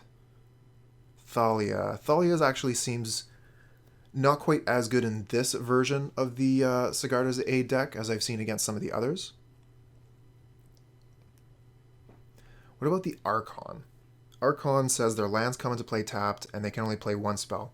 So they wouldn't be able to, like, Sigarda's Aid into Hammer. Archon seems fine.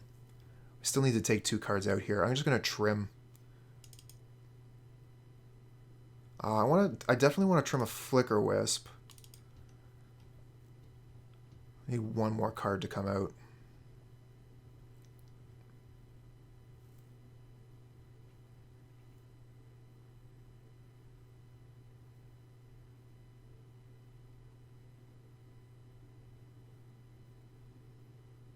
I think I'm going to get rid of a second Giver of Ruins.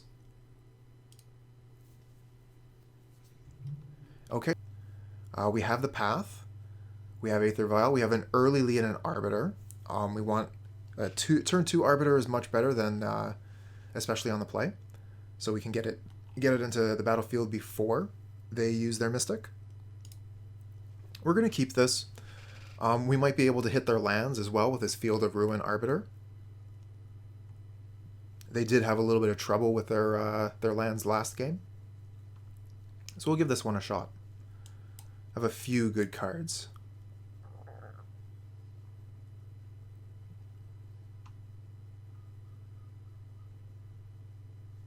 Okay, so our opponent is still considering their first mulligan here.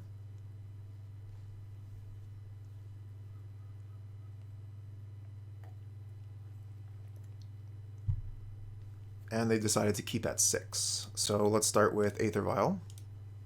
And just pass the turn back. We'll hit 6 for their turn. Don't need to do anything on their turn here. So we'll keep our clock healthy.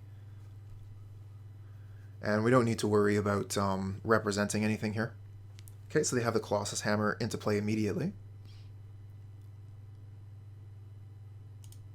Leonin Arbiter not looking as good as it could be otherwise. I think that we'll still play it here. The other thing is we could hold up Path.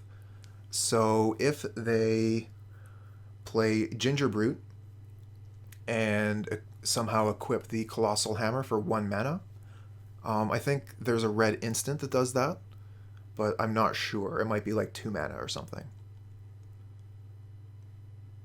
So the question is, do we hold up Path, or do we put the Leonin Arbiter into play? The advantaged Arbiter would be if they have a fetch land that they need to use. You would play the Arbiter, eh? Alright. One of the problems here. Yes, Arbiter improves Path 2 later. I would have only delayed it for 1 turn, so that I could have put it into play with the Aether Vial on 2 and then pathed as a trick. Okay, so here's Inkmoth Nexus. That's true. Especially with the mulligan there. Okay, here's a Stoneforge Mystic. We have the Arbiter in play, so it's just a 1/2. And we have the Path to Exile to hit the Nexus, as well as the Field of Ruin. So we could just Field of Ruin it now, so that they don't have access to another land. We get Skyclave Apparition, so that's going to be able to take the Colossal Hammer off the board. So we have a lot of options here. Personally, I like Field of Ruin on Inkmoth Nexus. Just get it out of here. We do miss out on getting our land back, so we won't be able to hold up Path. But next turn we have Apparition to take the Hammer off the board. And we can just attack in with Arbiter here.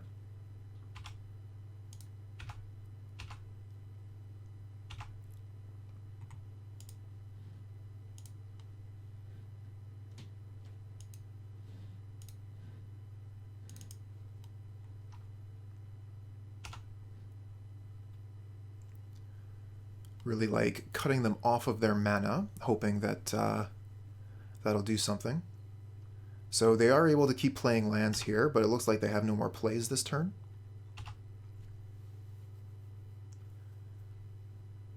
Okay, so they have the Magnetic Theft. They're going to hit us for 10, or 11 rather. That's what we get for taking down Path.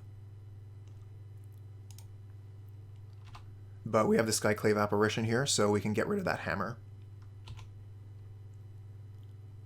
Play a Sunbaked Canyon so we can draw a card after we Path.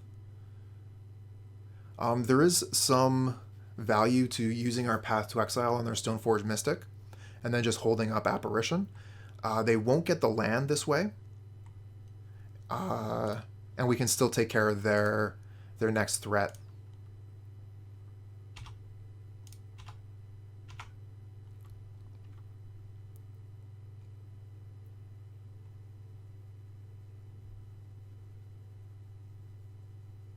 Okay, another Mystic. So no new equipments for you.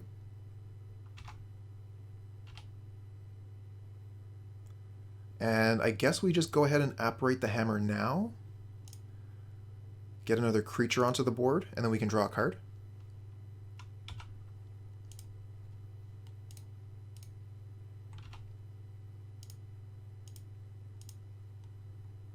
Okay, we get Ghost Quarter, so we can take them off another land.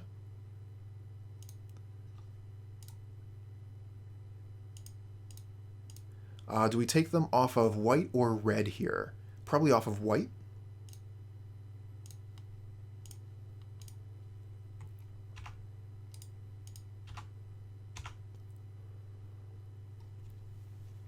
That way they cannot Sigarda's Aid.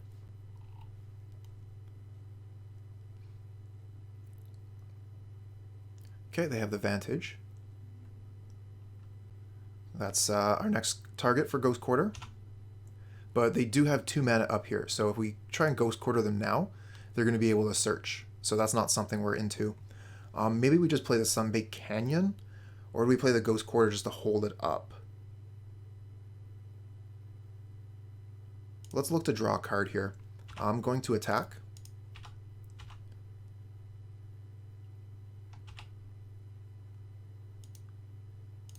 And draw a card, see what we find, if it's something for Aether Vial. Another Field of Ruin, okay. We'll just go ahead and play... Let's hold up Path here. I mean, we don't have it, but let's pretend we do.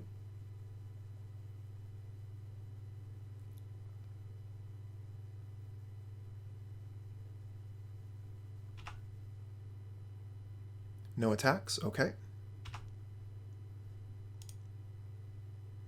Alright, let's see here. We'll just go ahead and put the Ghost Quarter into play, and we'll attack.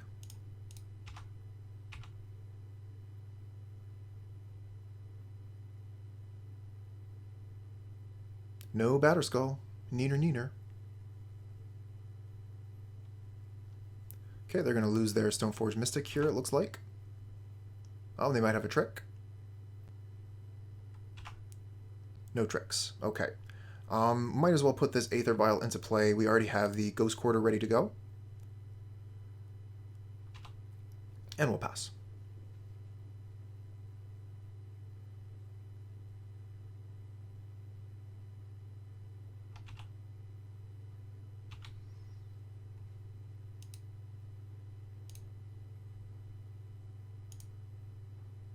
Okay, another land. We'll just play Field of Ruin here, attack for 4. We are flooding out here. Yeah, the flood is real. They have paid for the Arbiter here. It's the only thing they could do with their lands. So, if that's all they can do, then that's what they did.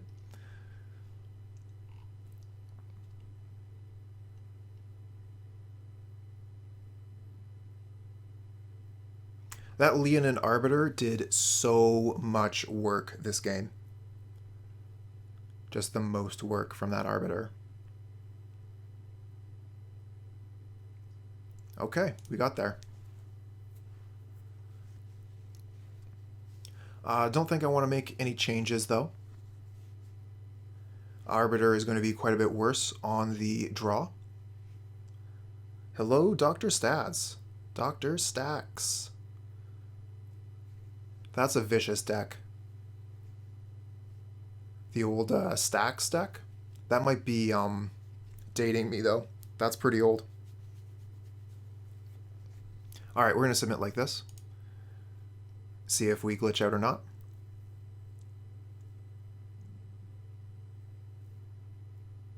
Saw some death and taxes and had to stop by. Well, glad you came by. We're in match 3 of our league. So if you'd like to stick around, we've got at least another 2 matches going after this one.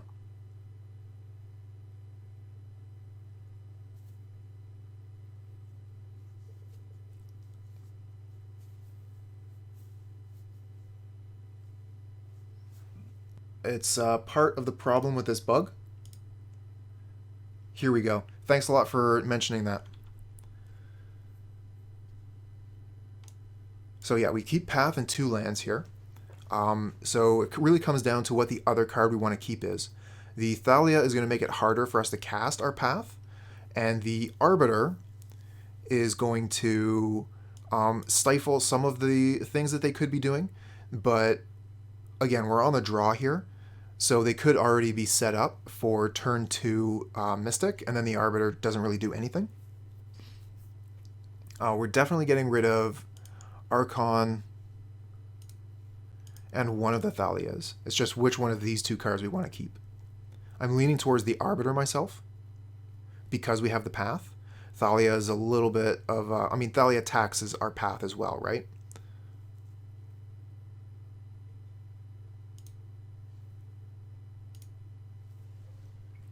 Now, having done that, we're probably going to draw 2 Arbiters in a row.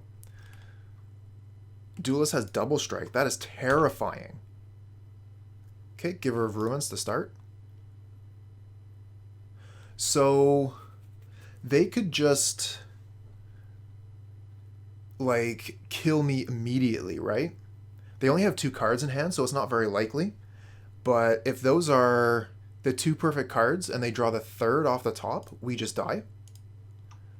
I'm not going to allow, I'm not going to play scared here.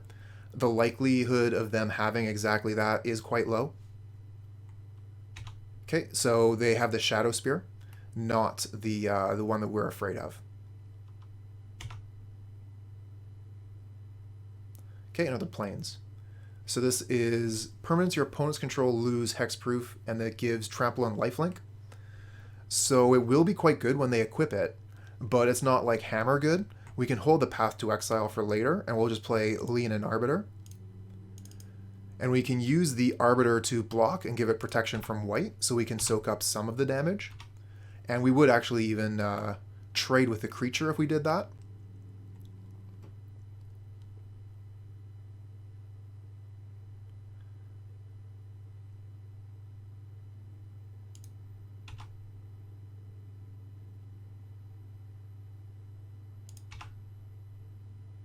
Oh my gosh, they're attacking. Opponent, what are you doing? Okay. We'll block.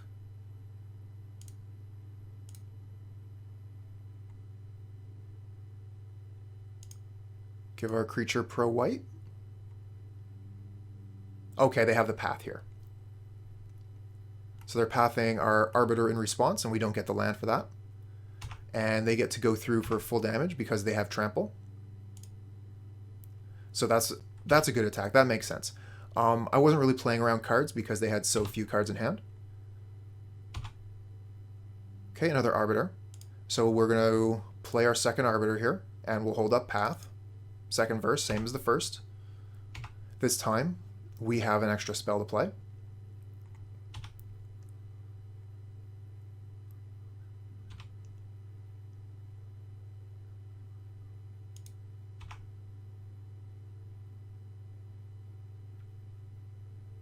Okay, so they have no attacks here. And we find a Stoneforge Mystic, but the Arbiter means that our Mystic is not going to find us anything. You would have liked Pathing Giver more from the opponent? I agree with that. They would have lost their creature in that instance, so that's probably what they were thinking.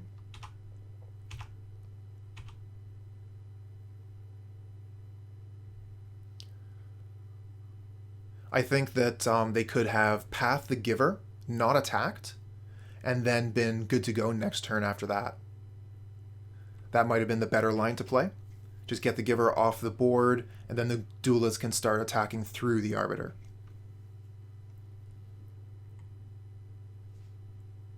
Grand Abolisher. During your turn, opponents can't cast spells. Okay. We're going to want to get that off the board, but we're going to have to wait to do it on our turn.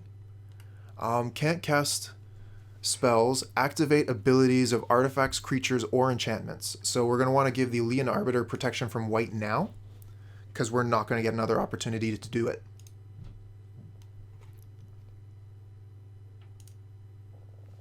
Grand Abolisher. It's been a while.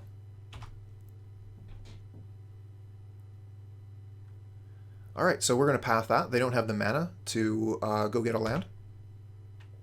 Oh, we got double path. Nice.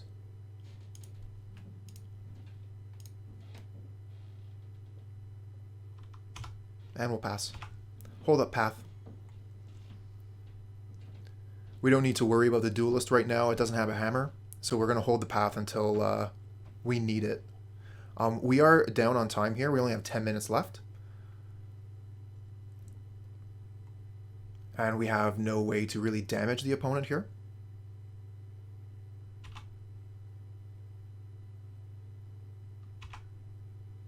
Okay, another Giver of Ruins. Might as well put that into play. And we'll pass.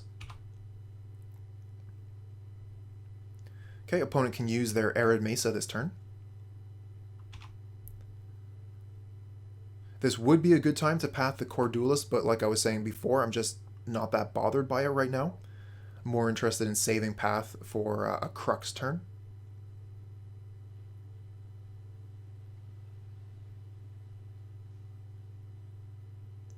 And I am also trying to play quickly. Oh, a Ginger Brute. Okay. So that's going to be a good target for our path, because they can give it basically unblockable. But we're going to wait until they move the Shadow Spear over. If they just want to do 1 damage, that's fine. I don't care.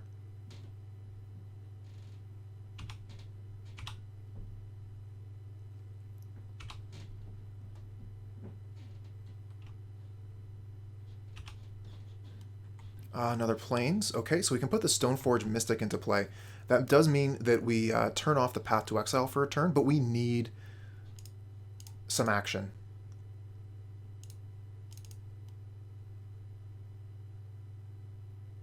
We're going to go get... do we want Batterskull here?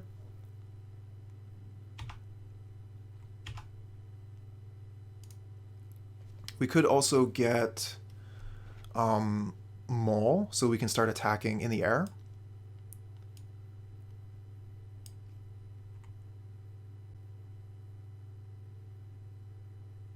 It's in between Maul and Batterskull. Batterskull would give us a little bit of life to work with. Maul lets us start attacking in the air. Maul doesn't give vigilance, though. We're going to get the Batterskull.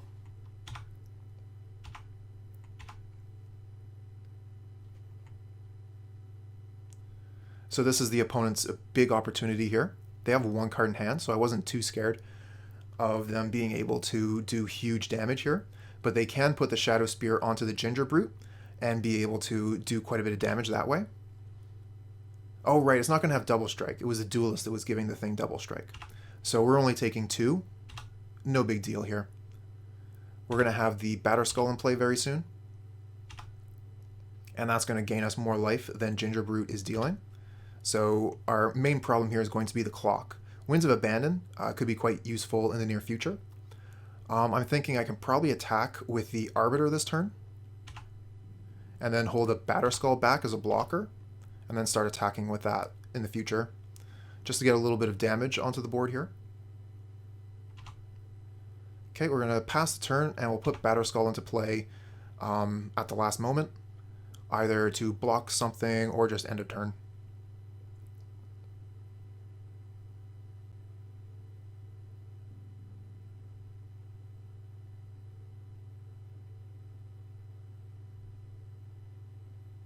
The double Giver of Ruins is giving us quite a bit of insurance here, but the opponent could still do some tricky things. Don't know what the composition of their deck is, so who knows what could be inside. So they gave the Ginger Brute basically unblockable here. So no point in putting the Batterskull in yet. Let's wait till the end step.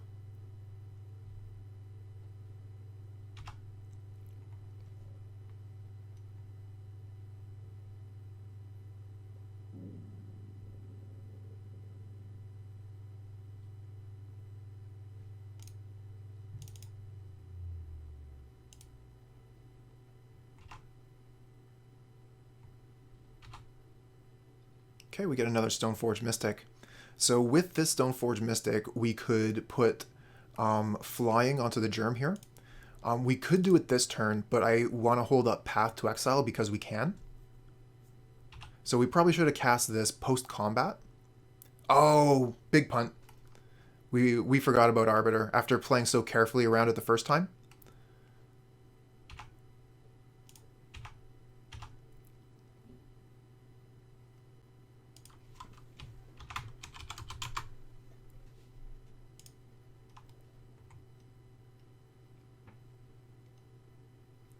So we didn't need to do that. We could have just kept that in hand.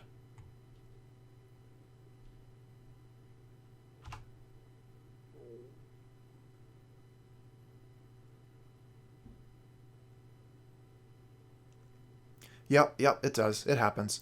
Okay, so they're going to Magnetic Theft the Shadow Spear onto the Duelist. That's fine. We're going to... Oh! That's different. Attach target equipment to target creature. Okay. So they put the Batterskull onto their own creature. Neat. We don't have enough mana right now to return it, but we do have Path to Exile to save ourselves.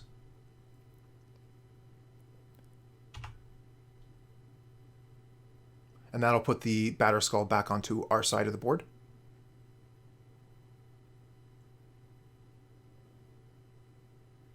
Another Ginger Brute. Okay, no, they're just activating it. Right, that makes sense. Here comes the Path to Exile.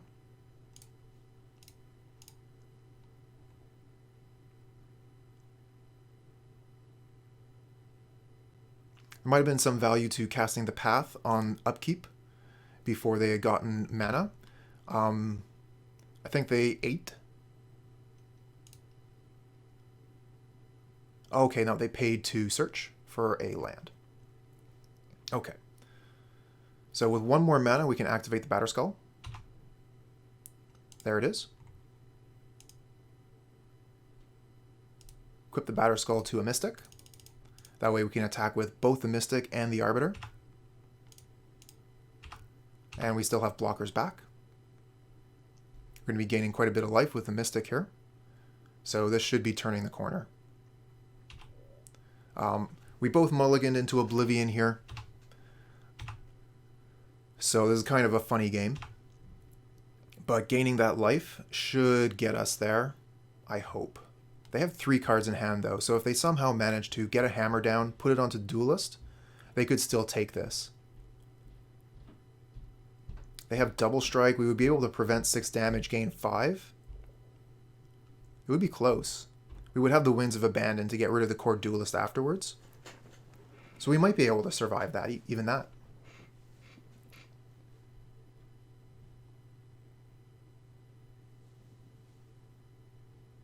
Okay, what is this?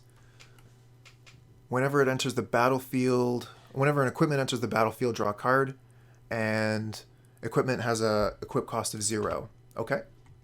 You need Metalcraft for the equip cost to work, and I don't think you quite have it yet.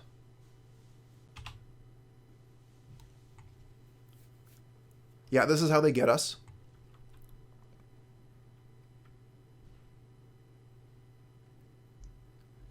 But it looks like they don't have Metalcraft yet. No artifact lands in Modern.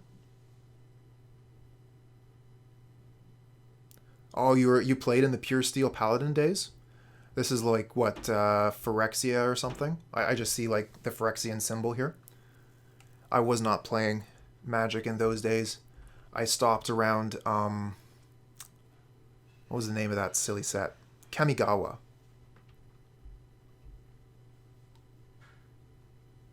Core Outfitter. Okay, so the Outfitter is going to attach the equipment to the Duelist here.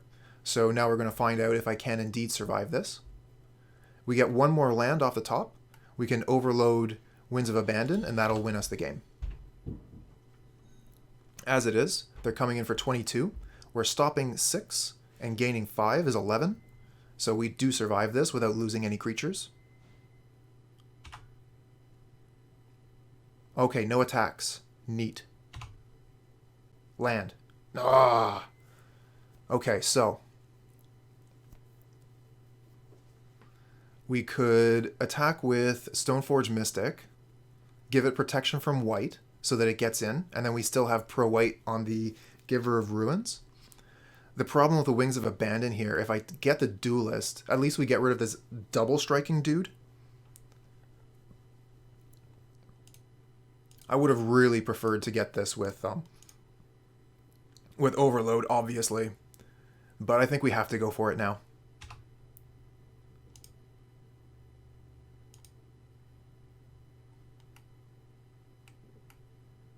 We could trade the Arbiter with the Outfitter here.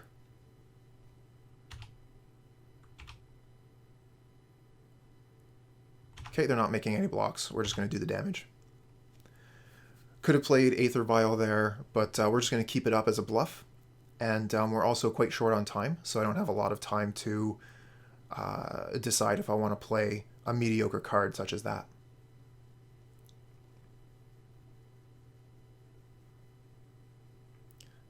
Darksteel Plate, indestructible. And the World Slayer Dragon, destroy all of the permanents. Yeah, seems good. Okay, Core Outfitter coming at us. They have a Giver of Ruins, so that is going to be a bit of a problem, being able to give their creatures protection from white. So we might want to return the Batterskull to our hand so that we can replay it as a black creature, but we can do that at instant speed, so we don't need to do it now. Field of Ruin. That's not really going to do much of anything.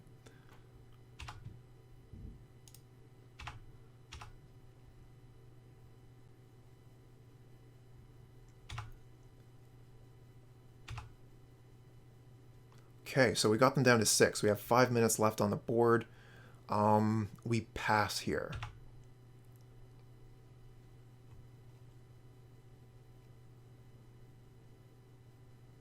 If we had waited for one more turn on those Winds of Abandon. This is 8, 1, 2, 3, 4, 5, 6, 7. So they're almost at 8 for the Colossus Hammer. The Core Outfitter does have lifelink, but it doesn't get lifelink if we give our creature protection.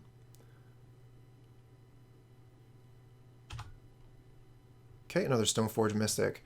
So we can give 2 of our creatures pro white, swing in, and win.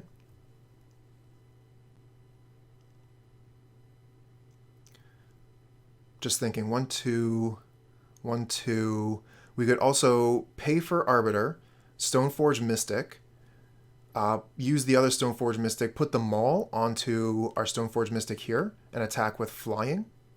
And that would leave our Givers of Ruin up to still give protection to stuff.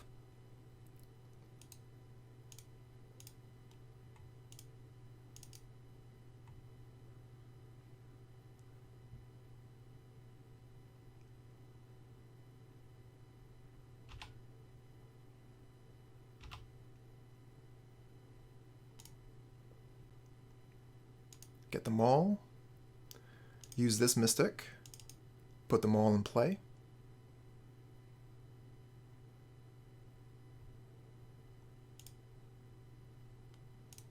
Maul on Stoneforge Mystic, and attack. We got there. So that play would have been weak to Path to Exile. We could have maybe played around that. But if they had Path, we would have to Giver of Ruins on the Stoneforge Mystic, pro white, and the Maul would have fallen off. This hand is okay. Have you seen me in a Discord server? Ghost.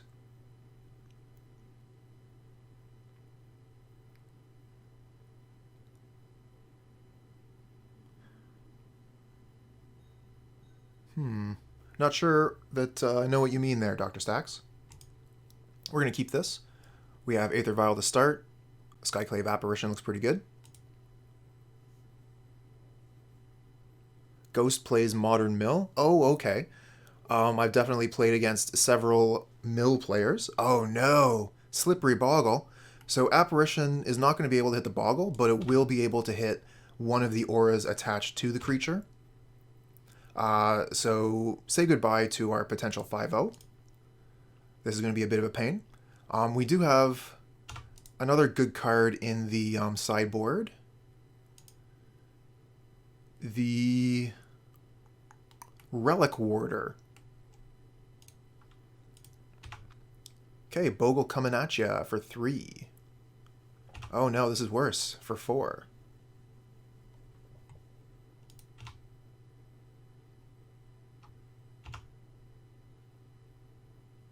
Can the castle bounce the apparition? Now the castle prevents 2 damage to a legendary creature, so it's just used to buff Thalia a little bit.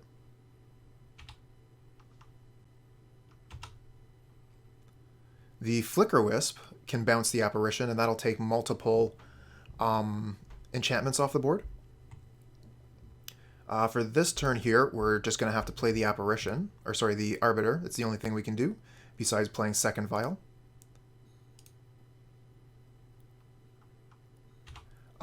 So depending on what's going on here, we are in for a block. If it gets the Umbra off the board. If they play more auras onto the Bogle, though, well, Spirit Mantle, so no blocking this Bogle. Protection from creatures.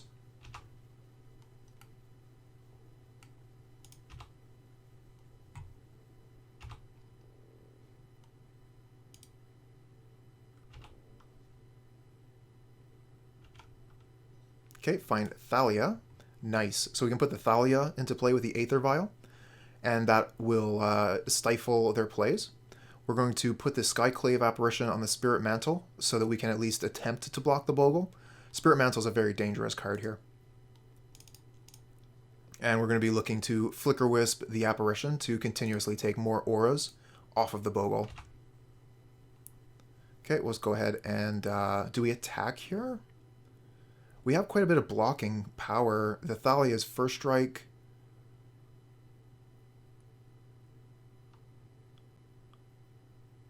I wonder. We probably would just want to keep more creatures back so that we have an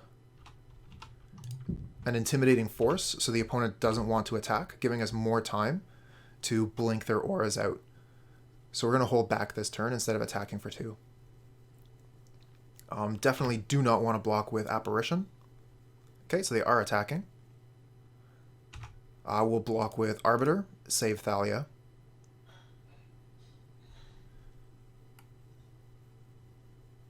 What could they have here that's instant speed?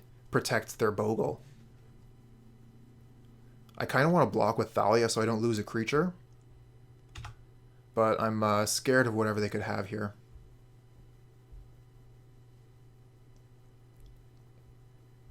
Okay, just a path to exile. Oh no, on the Skyclave Apparition. That's the worst thing. I wanted to Flickerwisp that. Okay, well they don't get their aura back, so we do get rid of their Hyena Umbra. Oh no, it has first strike. I forgot about that.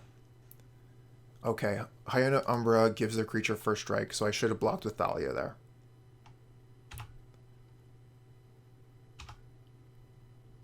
Okay, so we're going to be able to Flickerwisp one of their auras, which is going to get it off the table temporarily. So hitting the Hyena Umbra could be pretty good for that. And we get a Ghost Quarter. Okay. So I'm thinking probably play Ghost Quarter, Leonin Arbiter, take one of their lands off the board forever, and then hold up Flickerwisp.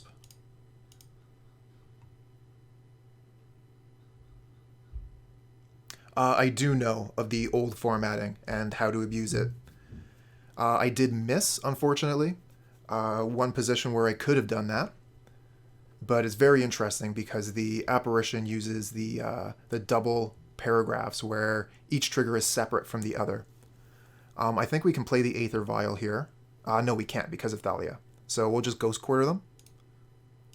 Get rid of their land. And we'll Flickerwisp as a combat trick. Okay, we are at 9 life here. So the pressure's real. But between Thalia and their 1 land, they're not really going to be able to play any more auras.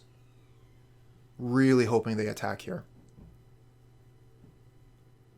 Excellent. That's the best possible thing. Okay, so we're going to block with Thalia on the Slippery Bogle, remove the Hyena Umbra, they lose first strike, and we get to kill their creature. We're going to leave the Arbiter back. The illusion can hit us for 2 damage. We'll go to 7, no problem. Okay, block here.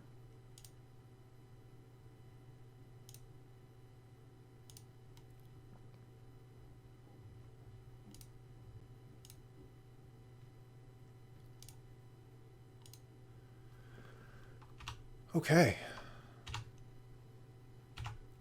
Now, one cool thing would have been to get rid of the illusion, so they would have had nothing to put the Hyena Umbra back on.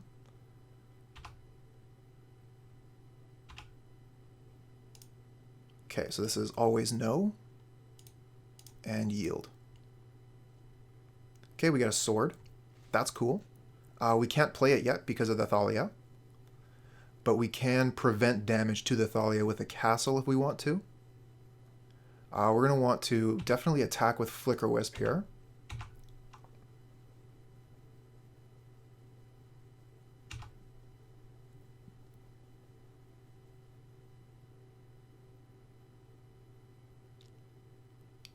Yeah, that illusion's a bit of a problem. We should have got rid of it when we had the chance, so they couldn't enchant it. I'm going to probably just have to play the Aether Vial here and pass. We should have attacked with everything. Definitely the Thalia should have attacked. I'm not going to block with Thalia here. I'm going to chump with Arbiter. Or we could just take 3 once. So we should have attacked with both things.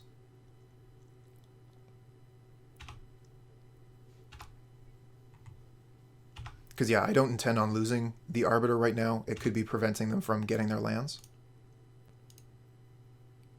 Okay, so this one's a yes, the other one's automatically no. And we get Batterskull off the top. What's going on, deck? Alright, so we don't want to take any more hits. So we're going to leave the Arbiter back on the illusion, just in case they get another aura on it. They do also have Rancor in hand, so if they draw 1 land, we are pretty much dead, right? This would go to a 5-3. We would go to 1. Okay, that's fine.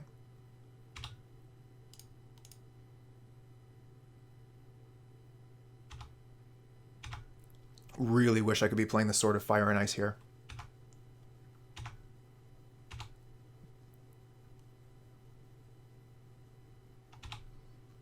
Okay, once again they miss on the land.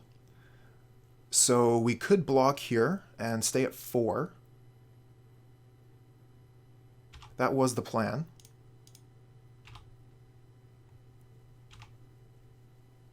It does unlock fetch land for them.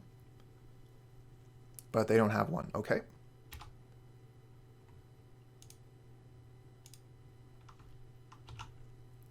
Stoneforge Mystic. Okay. So with Mystic, we can start putting our equipment into play.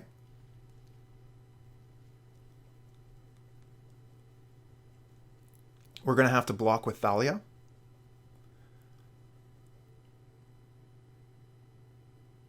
But if we can get that Batterskull into play, we can bounce back in this game.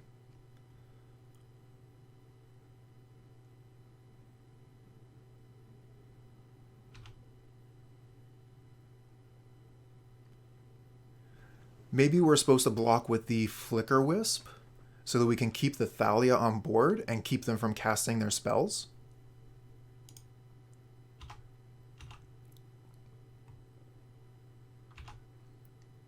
It's really going to be about getting that Batterskull into play. We're very close to doing just that. Okay, so we're going to block here. Preserve our life total.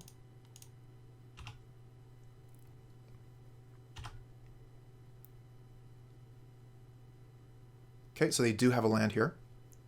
And they have a Core Spirit Dancer. So that's going to be a big problem.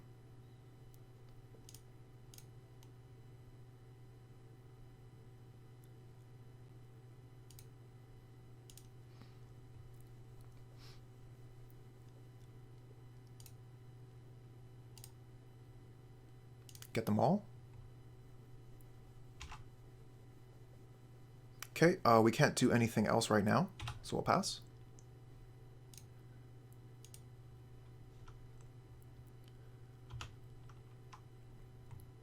And we get a Plains. Okay, so we can put the Maul into play. We can put the Sword of Fire and Ice into play, or we can put the Batterskull into play. Really, we're all about that Batterskull. Putting the Maul into play would immediately equip to Thalia, putting them to 5, doing half of their life total. But then we wouldn't have access to the Batterskull. I think we just have to pass here. We can probably attack with Thalia.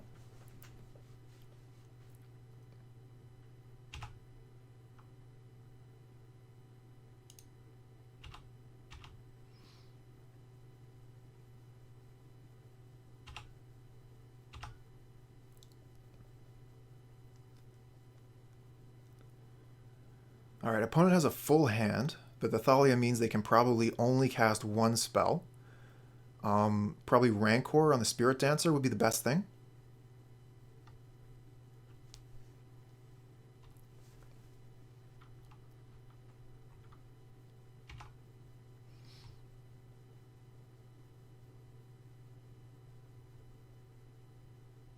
That Maul is good. Yes, it is. Maul is super good. So we want them to attack with both creatures here. That would be the best thing.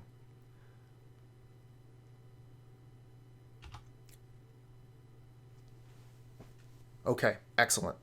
So we can block the illusion with the Batterskull, take the damage from the Spirit Dancer, and we'll be fine. Then we'll win.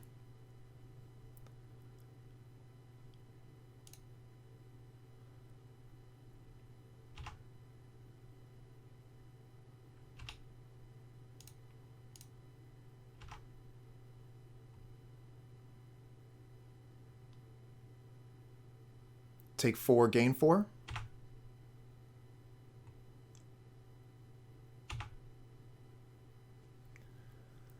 Okay, they cannot cast Path because we have Thalia, so we just put the Maul onto the Germ. I mean, we don't even have to. We just attack, right? Anyway, whatever. We win.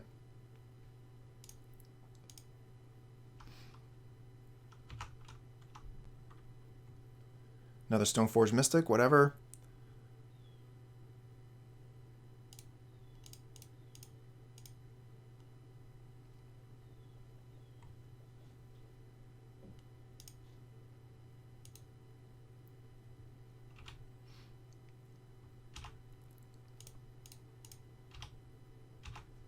Awesome.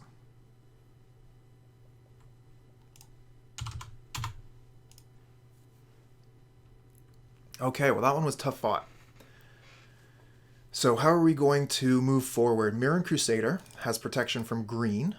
Relic-Warder takes their auras off the battlefield.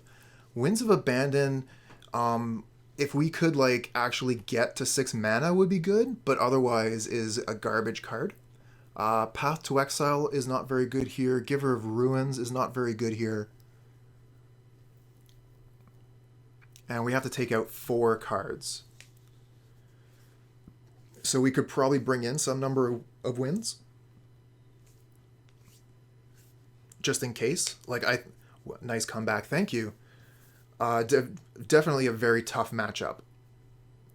We got very lucky in that the opponent didn't get a lot of lands right away.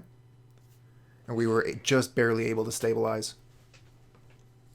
So I want to take out most of the paths. The only thing that's really going to hit are the, what's name? The 2-mana dude. Core whatever. And we'll take out 2 Givers. Givers are still going to be pretty good. They're going to let us block their creatures if they don't have Trample. Is there anything else I want to take out? I think I want to leave everything else in. So maybe I just like... I kind of want to keep some removal in the Winds of Abandon. So maybe I'll take out 1 Giver of Ruins, 1 Arbiter. What about the Archon? It's going to limit their spells per turn, and their lands come into play tapped. Gonna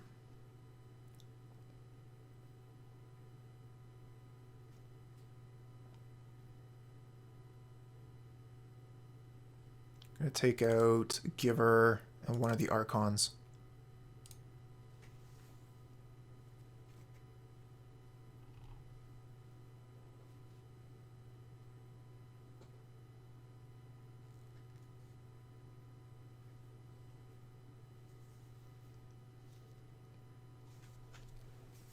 Oh, I just noticed that we didn't glitch out that time.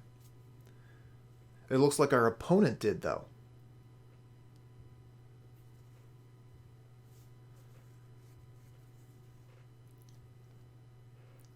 We are quite a bit down on clock here. We have just over 15 minutes left of our 25. We did spend quite a bit of time trying to figure out how to combat Boggles there.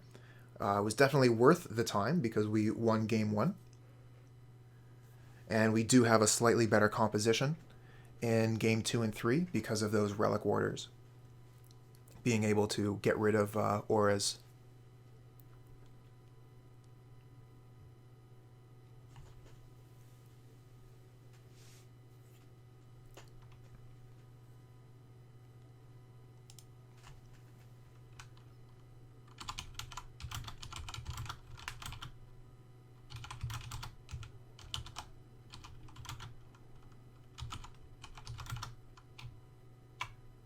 Okay, let's take a look at this hand here. So, we have Plains, Aether Vial, Relic-Warder.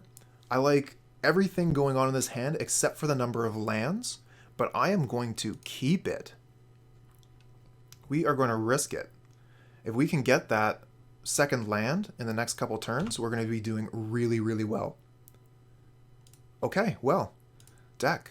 Thank you. We'll start with Aether Vial.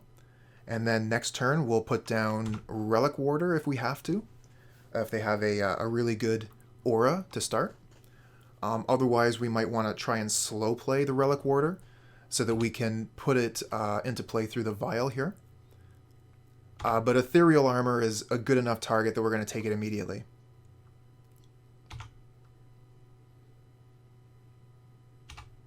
No time.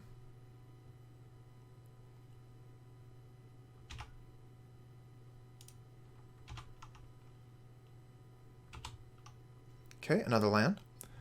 Thank you, deck, for all the lands. Let's play the Relic-Warder. Get rid of that Ethereal Armor.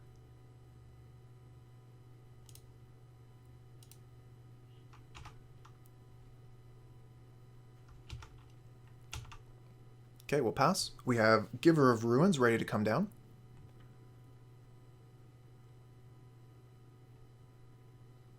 Okay, so they were able to give their creature first strike.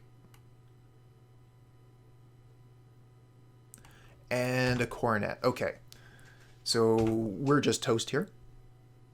We could flicker the Relic-Warder and take the Daybreak Coronet, but then we still have to deal with the Ethereal Armor. Boogles, yeah, no kidding, right? Oh, we missed our Giver of Ruins there. Yeah, I'm a little bit tilted on the quality my opponent is showing here.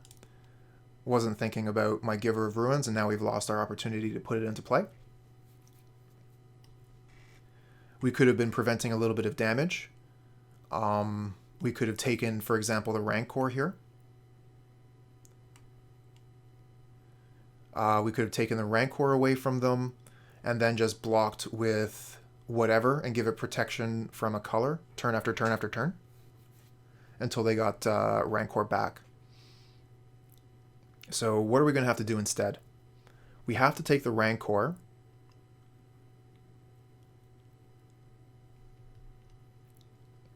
Oh man, I really wish we had that Giver of Ruins still in play.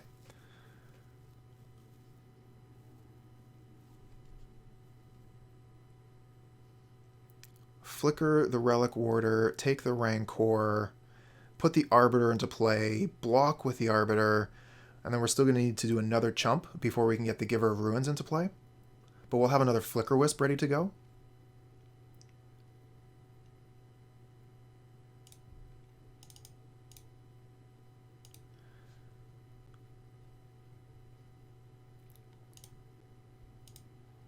Okay, we have to get rid of their trample.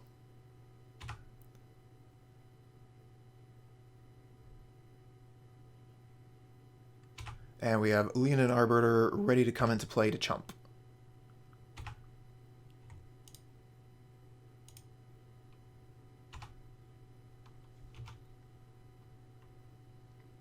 Okay, now it just has First Strike, Lifelink, and Vigilance. Like I said, if we had the Giver of Ruins in play, we would be able to give our creature protection. Griff's Boon. Okay, now it flies. So that's a pretty big problem too. We can block it with Flickerwisp here one time. We can block it with Flickerwisp again next turn, but we're not going to have our Giver of Ruins online in order to set up multiple blocks.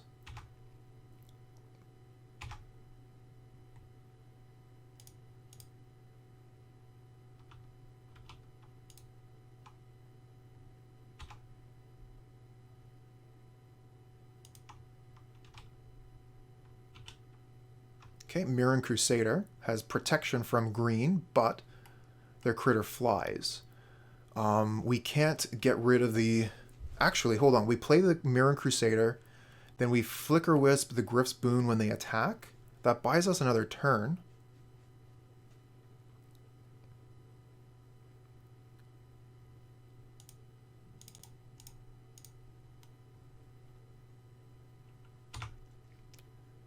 But again, we don't have the Giver of Ruins in play.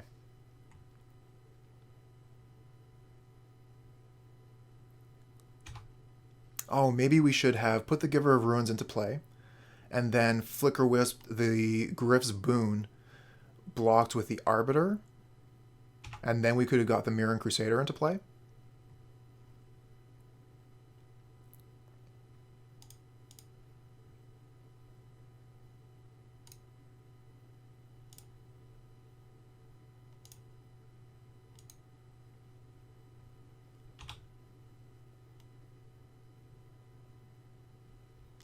So at this point, we're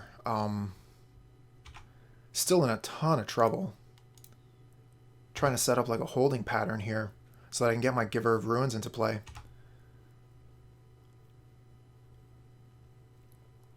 Another Bogle, okay.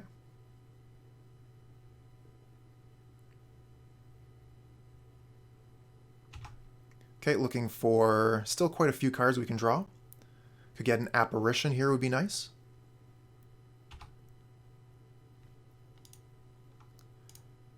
Okay, always no and yield, so we don't need to spend any more time on that. And we get Maul of the Skyclaves. So Maul of the Skyclaves gives the Mirran Crusader flying.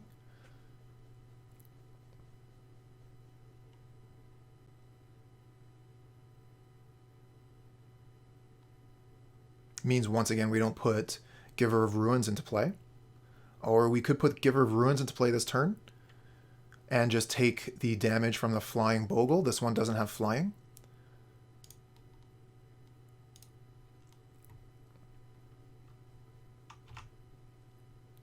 This does not have vigilance, so we need to hold back. Okay, another Daybreak Coronet. So we're going to have to block that with Flickerwisp.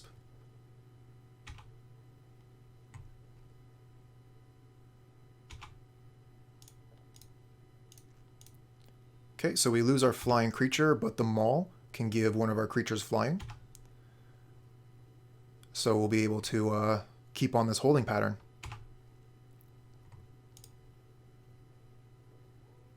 Okay, Skyclave Apparition, there we go. So we'll put the Maul in play. Put the Maul onto the Mirran Crusader. And then we'll Skyclave something.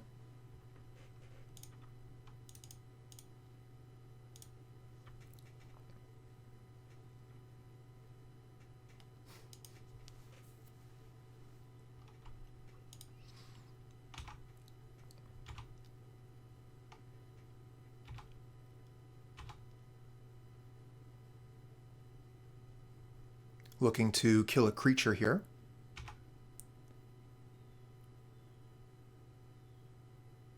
Okay. So let's see here. We go to blocks. Mirran Crusader kills Slippery Bogle. Arbiter blocks this Bogle. Okay. And then before damage, we give this Arbiter protection from green.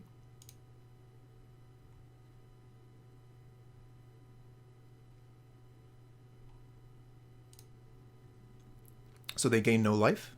We kill one of their creatures.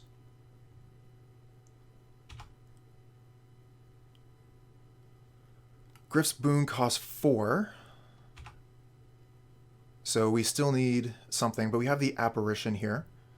I think we hold the Apparition back as a combat trick.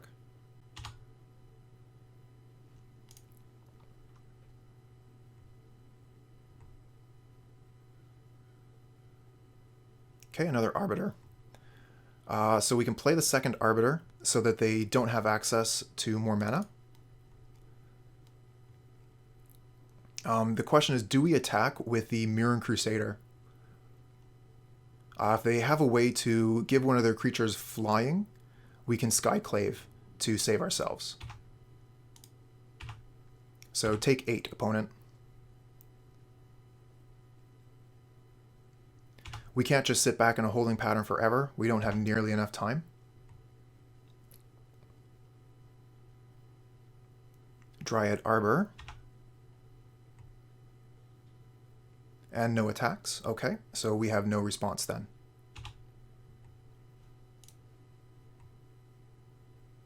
Field of Ruin. Okay, so that can be used to get rid of one of their lands. Let's attack with Mirran Crusader again. I would like to potentially keep that so that we can put a Batterskull into play and start gaining life.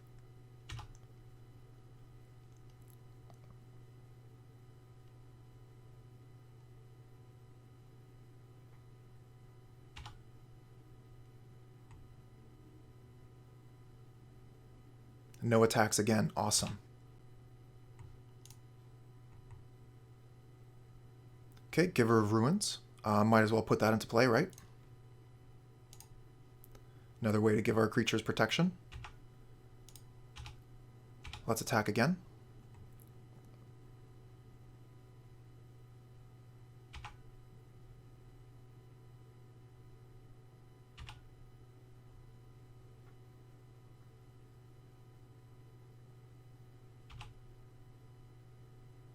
Okay, here comes an attack. Nope. They thought better of it. All right, let's take our turn. Got a little less than 8 minutes to go. Okay, Archon. So their lands will come into play tapped, and they can only play one spell a turn.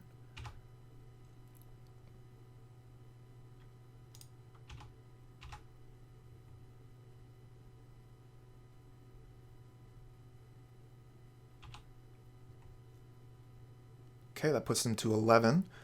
We can play the Archon here and then still hold up Apparition. This gives us a flying creature, which is one of the ways that we lose. But again, having this Apparition as backup here is pure gold.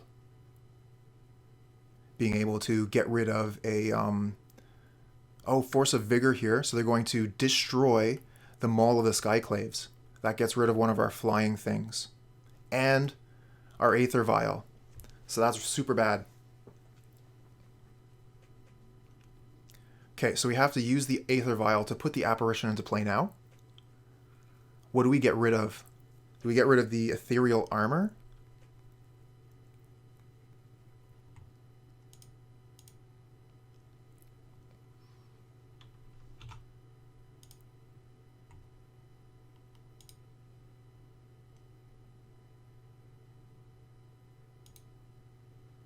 I don't really see much value in many of their enchantments here. But getting rid of that Maul of Skyclaves is definitely a pain. But the Aether Vial was the big one. Okay, so yeah, now they have Rancor.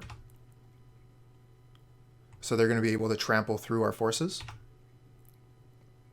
That's why they went off this turn, because they finally had the Rancor and were ready to go. We lost our Apparition. So we have to see here. They have First Strike.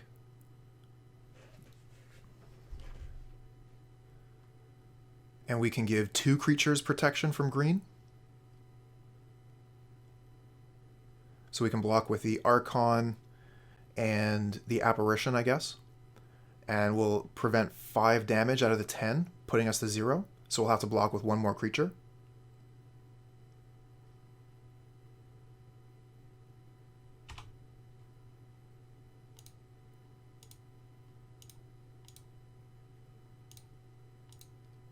So this blocks for 7. We'll take 3, go to 2. Okay.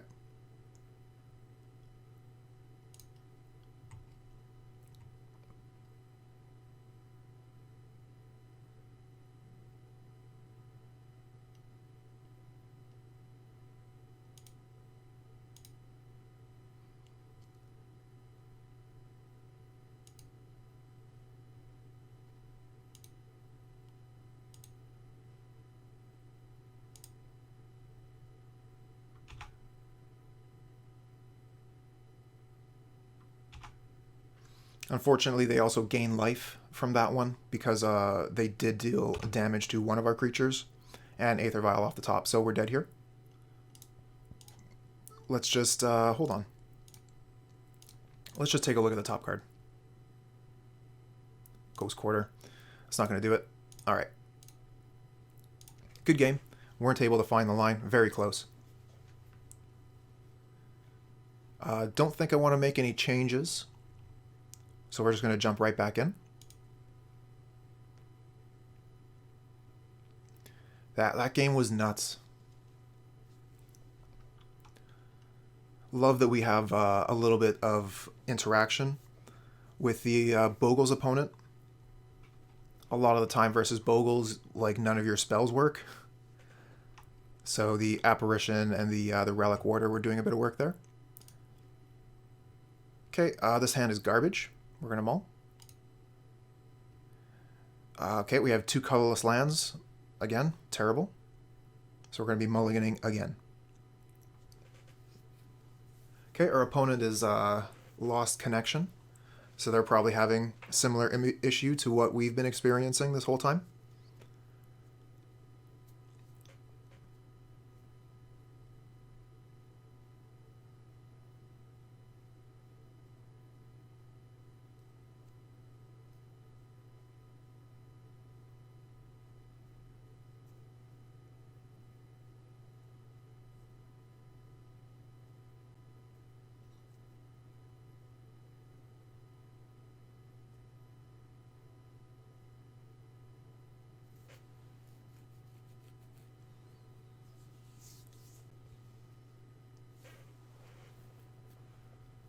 Alright, so we're in game 3 of match 4 with just over 5 minutes left on our clock.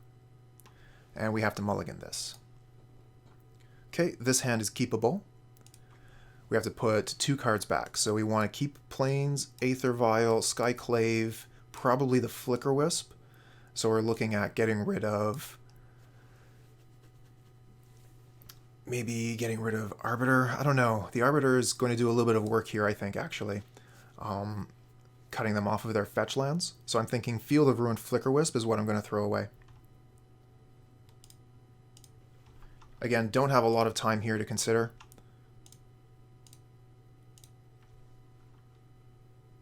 We have less than 5 minutes left to play this last game.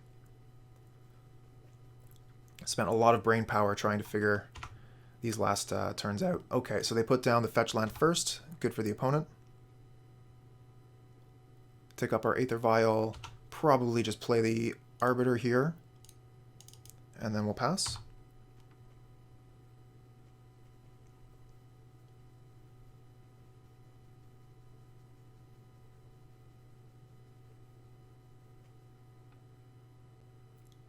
So we're going to be using liberal use of the 6 button here.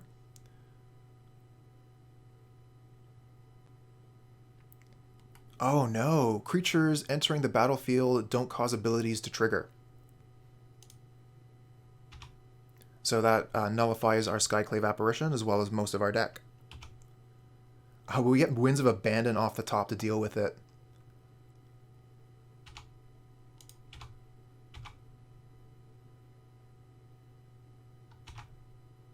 Okay, let's go ahead and use the winds now. Get rid of the Hushbringer. They will not get a land because of Arbiter. And we'll use that 6 button again. Right off the top. Just happened to keep Winds of Abandon in. So now we have the Apparition to deal with concurrent threats. Let's say yes one more time to the Aether Vial. And we get Field of Ruin, not something we want to use right now. Let's see here. We'll attack with the Arbiter, and I think we'll probably just play the Aether Vial. There could be some value in holding up Field of Ruin. It might make them hesitate to cast their spells.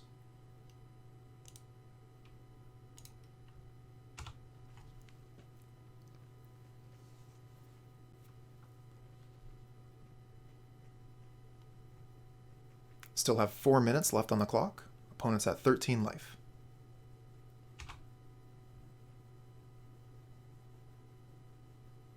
Okay, they have the Path to Exile for the Leonin Arbiter. So we can pay the mana to get the land, or we can cut them off of one of their lands. I'm going to take one of their lands away, chat.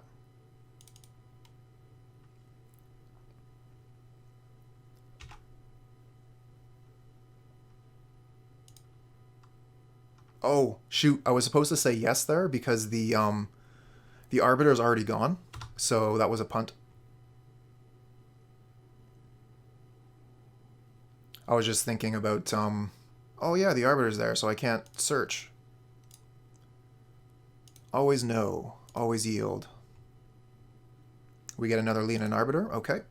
We'll put that into play and pass.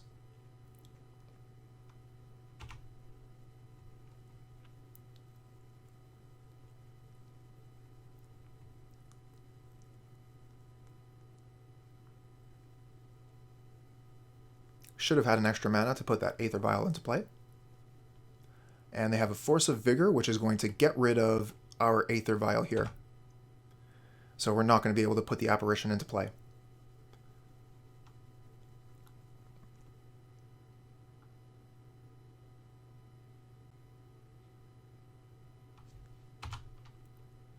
Okay, here's Ethereal Armor, giving their creature first strike. And they want to race, makes sense. Okay. Play an Aether Vial. Okay, so our mistakes are definitely coming back to haunt us here. We should have a 3rd land and be able to apparate the armor.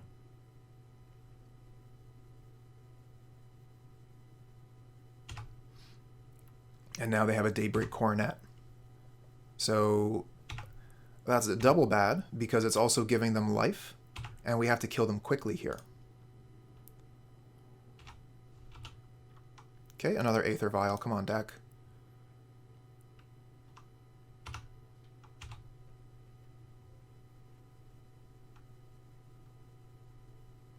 Okay, we're being punished for going after our opponent's lands here. And they have Griff's Boon. So we're not going to be able to block this. And Daybreak Coronet, so that's a good game. Don't know if we would have been able to get through this game if we had played properly. It would have been a very different game. But as is, that's our first loss.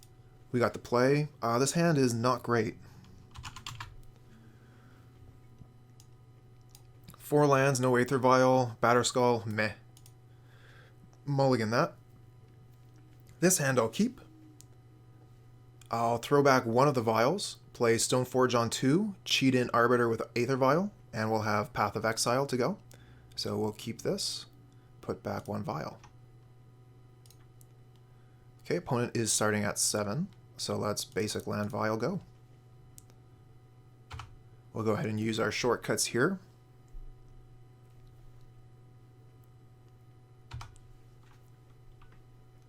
Basic Swamp Inquisition. Okay, so they can take our Stoneforge Mystic. We might as well put Leonin Arbiter into play now.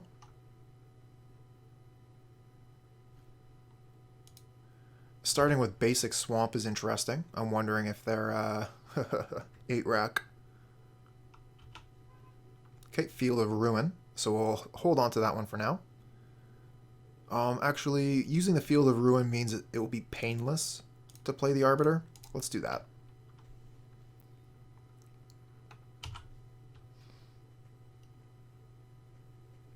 Alright, watch out for smallpox. Here it comes.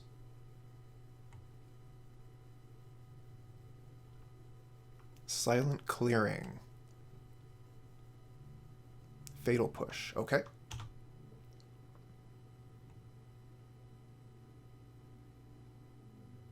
And Thoughtseize. So that gets rid of our last card. We have the Sunbaked Canyon as remains.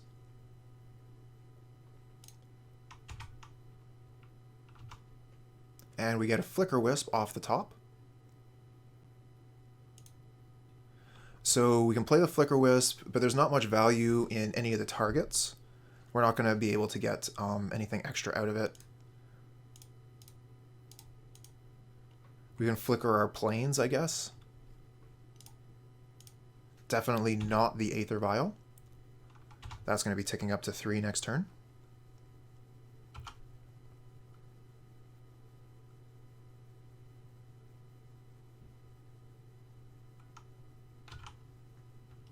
Okay, Field of Ruin from the opponent. And a Liliana, killing our Flickerwisp. They would have gotten rid of our Flickerwisp either way. This way they have to tick down.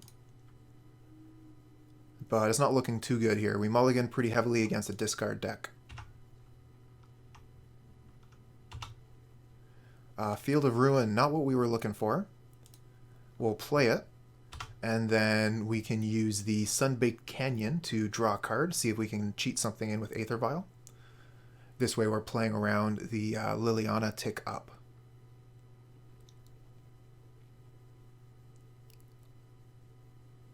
Stoneforge Mystic from the opponent.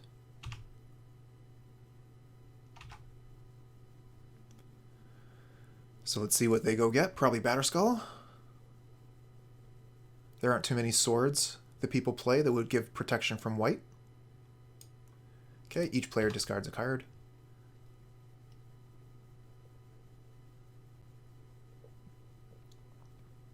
They discard an Inquisition, makes sense. And now let's draw a card, see if we can find an apparition or something.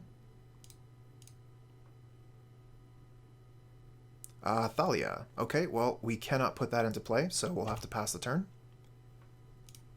And we'll set up our triggers here on Aether Vial. Always know, always yield. That'll save a bit of time. We draw planes. Okay. So we'll just go ahead and play the Thalia and pass back.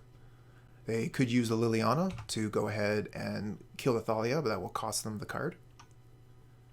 They probably have plenty of removal spells in hand anyway.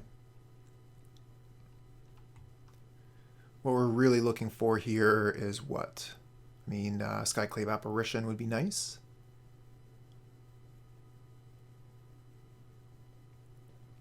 I wonder if we're supposed to bring in the Relic-Warders in this matchup. Okay, they're casting another Stoneforge Mystic.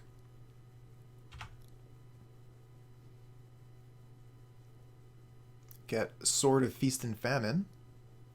And then each player discards a card. Sure.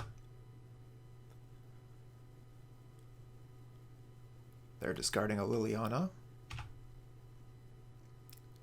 Okay, so they're going to be putting Batterskull into play, and then they're going to put a sword on it.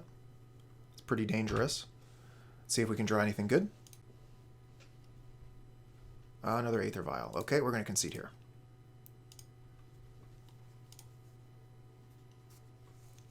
Okay, so playing against a black and white control deck with discard spells and Stoneforge Mystic. So Auriok Champion Seems pretty good, as does Mirran Crusader. They're both protection from black. We could use the Phyrexian Revoker to turn off Liliana. Let's see here. Thalia is really good. Giver of Ruins is really good. We're going to want to keep some number of path. And probably take out Sophie.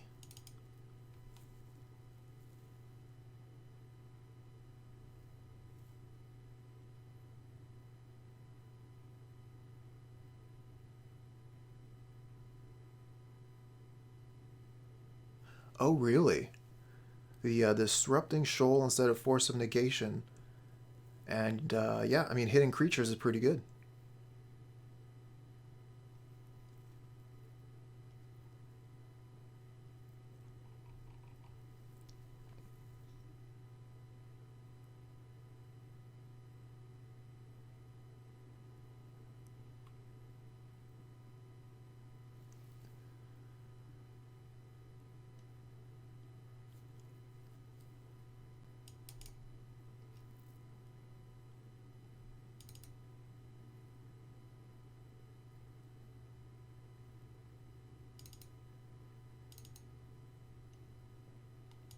Okay, so I'm just trimming here. Didn't really know which way to go on my sideboarding, so I took out just one here, one there.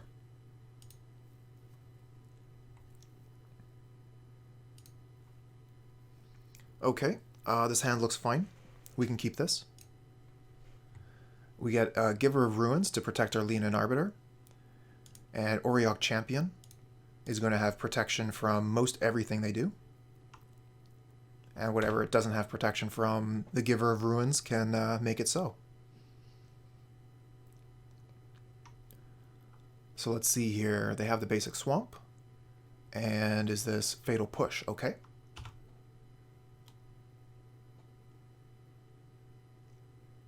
So the question here is, do we play Stoneforge Mystic, Auriok Champion, or Leonin Arbiter? I think especially with a Stoneforge Mystic in hand, we want to hold the Arbiter back. So do we play Auriok Champion before they can discard spell it? Or do we play the Stoneforge Mystic?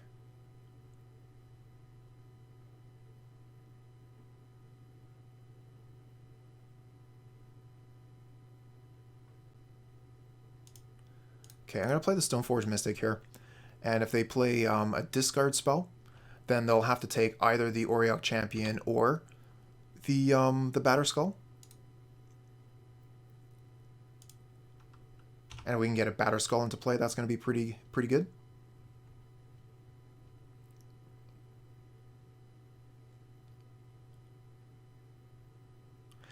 Yeah. Okay, so here's the first discard spell. Cannot hit Batterskull, so it probably goes for Auriok Champion. They might have a Thoughtseize to back it up. In which case, this is the less valuable play, but we can play Arbiter afterwards. Oh, they go for the Archon instead of the Champion. So they don't care about our champ.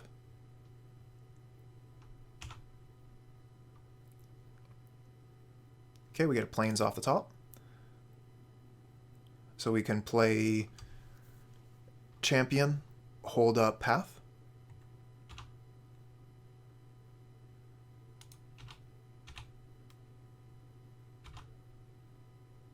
Or we could play the Arbiter here to try and keep them from fetching. They already have the mana to be able to fetch. It would slow them down quite a bit. They wouldn't be able to fetch Liliana. But if they fetch Liliana, we sacrifice Stoneforge Mystic, kill Lily with Champ.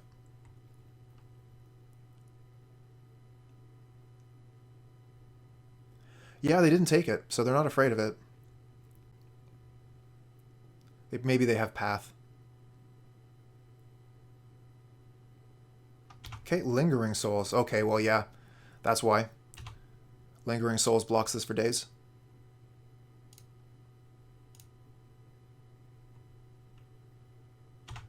That's a bit of a pain. Leonin Arbiter wouldn't have gotten extra value there anyway.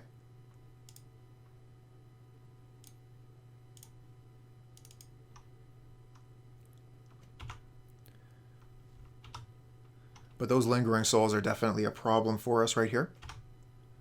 Can't attack into them, really. Been quite a while since I've seen Lingering Souls. Not a card you see very often in Modern anymore.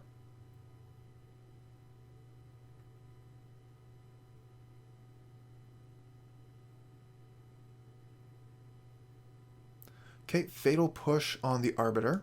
That must happen. Nothing we can do about it.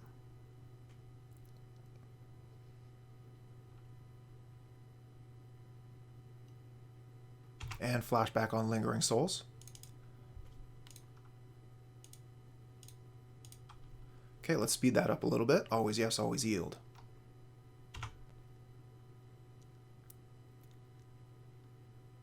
Okay, another Stoneforge Mystic. That's excellent. So they already took our Batterskull, but we can go get the Maul, and then put the Maul on the Auriok Champion and start attacking with it having first strike.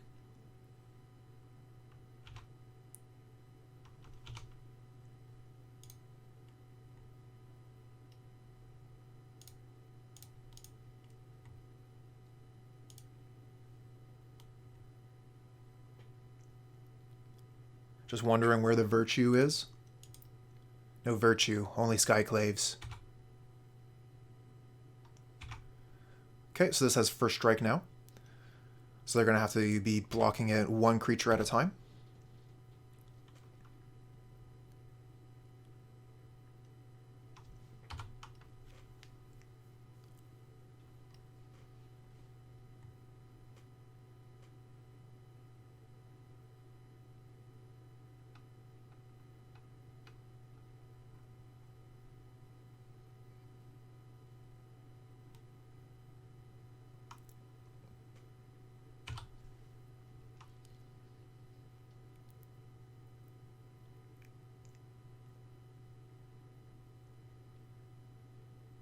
Oh, this is something big. Oh, they're casting a Batterskull. Okay.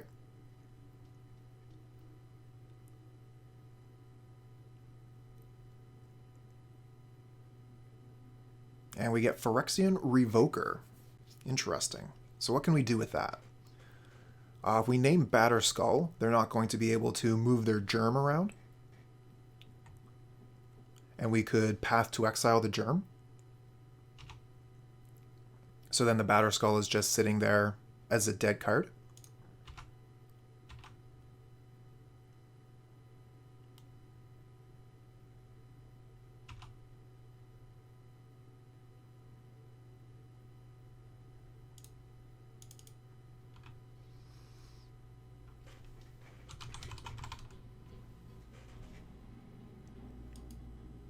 Okay, we're naming Batterskull.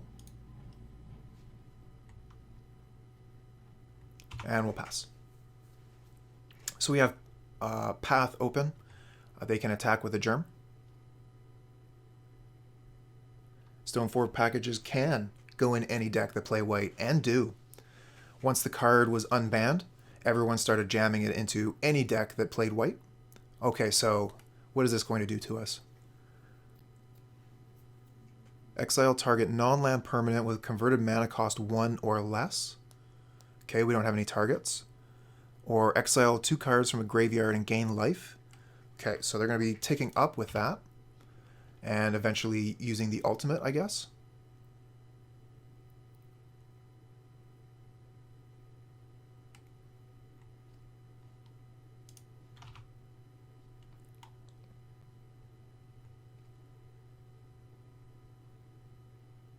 Okay, another Stoneforge Mystic.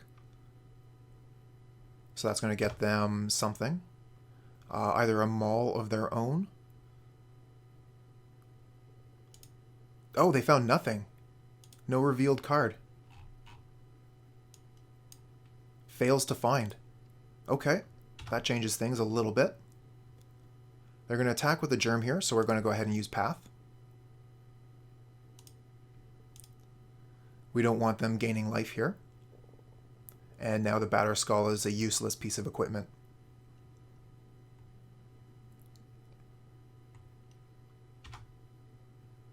Okay, another champion. Champion not looking too hot right here. I guess we attack them. We're not going to be able to get any damage through anyway.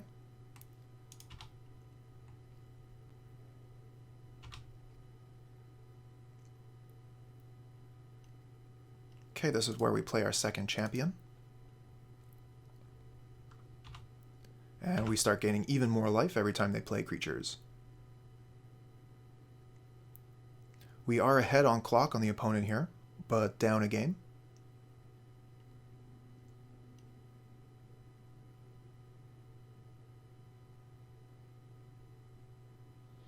Okay, here's Collective Brutality, which is going to allow the Batterskull to work again. We have no way to protect the Revoker.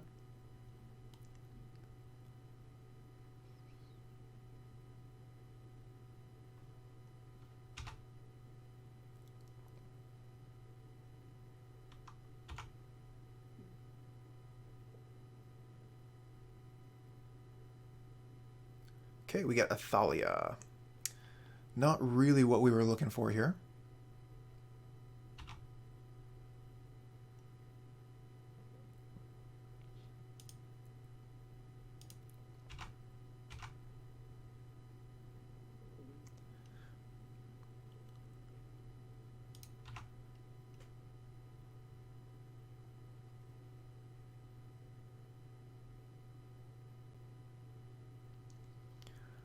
So let's see here. Our options are either to move the Maul, or we can play Thalia. Opponent has tons of mana on board here. They're going to be doing Batterskull tricks, probably putting a Batterskull into a Spirit, attacking as a 5/5. So Auriok Champion is going to do a pretty poor job of blocking.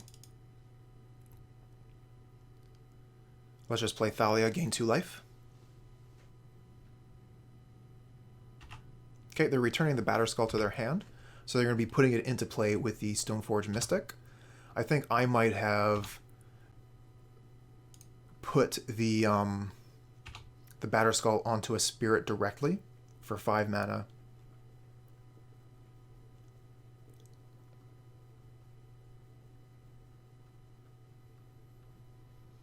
Okay, here comes Batterskull, or maybe not.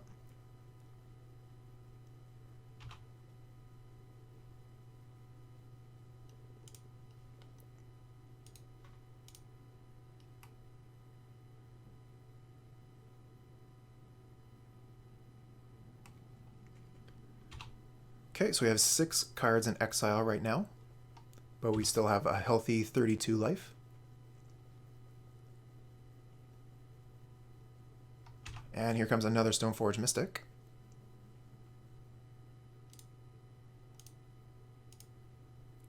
So one of our Auriok Champions doesn't have Always Yes turned on for some reason. Last time they used the Mystic, they failed to find. This time they didn't bother using it. So it's just another dork that gained us life. And we get a Giver of Ruins. That's a good one off the top. It's going to give our Auriok Champion Pro White moving forward. But the Kaya... the Kaya can kill it. So I guess it's just gaining us life in this instance.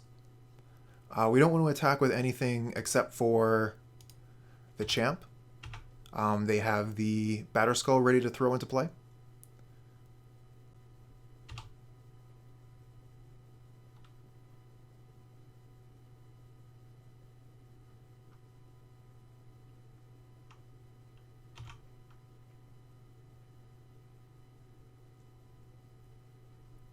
Okay, here comes Batterskull. If they attack with the Germ, we can just block it with Auriok Champion. The Champion has protection from black. Germ is black.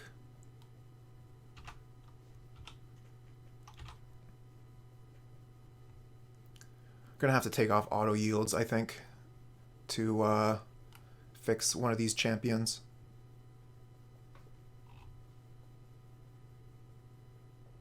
Okay, there you go. You could have done that the other turn, buddy.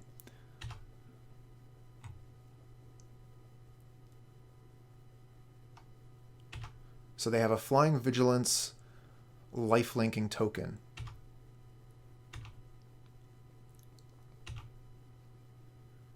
bit of a problem.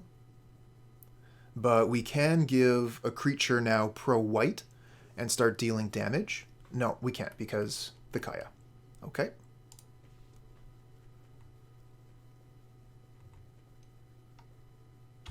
So let's see here. What do we draw? Field of Ruin. That doesn't really get us anywhere. Can't really attack here. Oh, there you go. Kaya and Ashiok. Natural friends. I don't think we can really do anything this turn here. We just have to pass. Auriok Champion is going to be quite bad at blocking this Batterskull. So the life total that the Auriok Champions have given us is going to disappear quite quickly.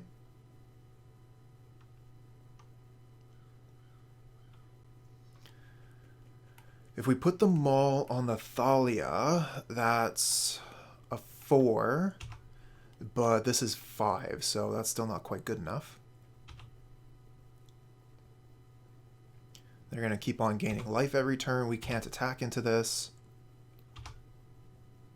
And pretty soon the Kaya is going to be able to ultimate for whatever the final points will be. Okay, Skyclave. So we can Skyclave the Spirit. We could Skyclave the Kaya. Unfortunately, we cannot Skyclave the Batterskull. It's too big. And we can't actually hit the Spirit either. It's a token. So we probably hit the Kaya. It just seems to be like the only target.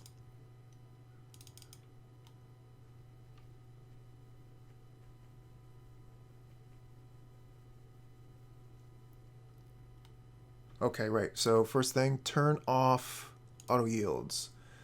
Okay. Get the Kaya off the board. Again, it's the only target. Let's see here. Always yes. Okay. Always yes and always yield. That should fix it. So we shouldn't have to be waiting around for that anymore. Okay, and now we just have to pass. Again, we cannot attack with the champion through the Spirit.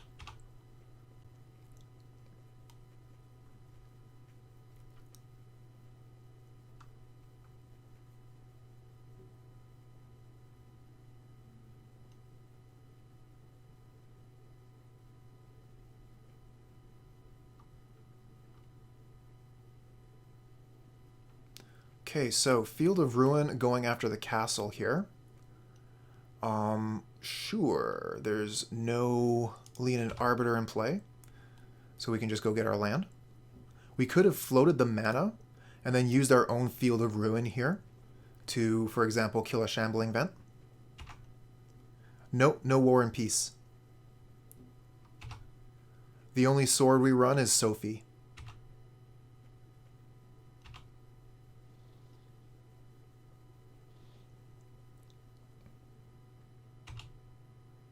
Okay, Ghost Quarter.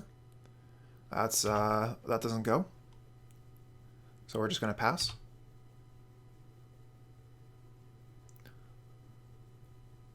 Looking for some form of removal here.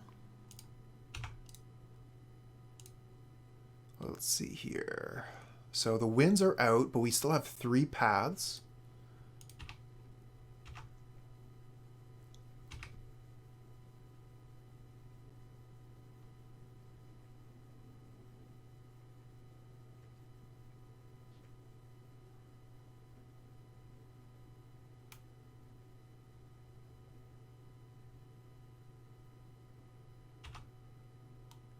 Planes off the top. Deck.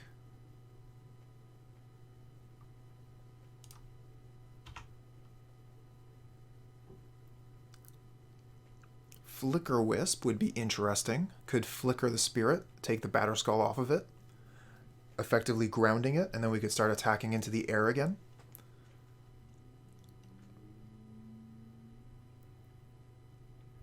And then we could put the Maul onto the Thalia. But that still wouldn't kill a Stoneforge Mystic, would it? No, because the Stoneforge Mystic would still have 6 toughness.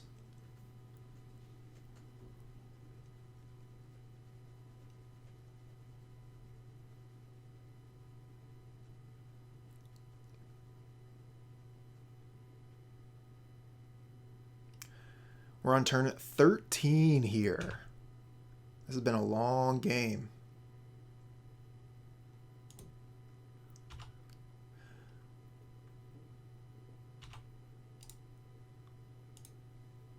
Unfortunately, we took Sophie out, so yeah, we have no more equipment in the deck.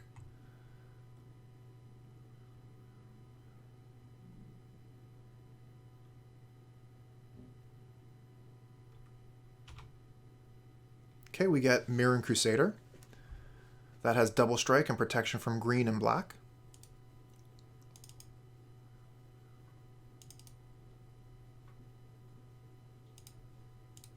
We'll put this into play.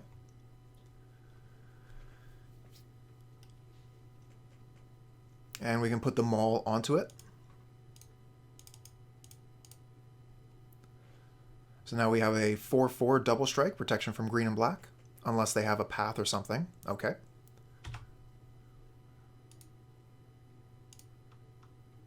In that case, the Maul, does that go anywhere? No. It fizzles, so it stays on the champion.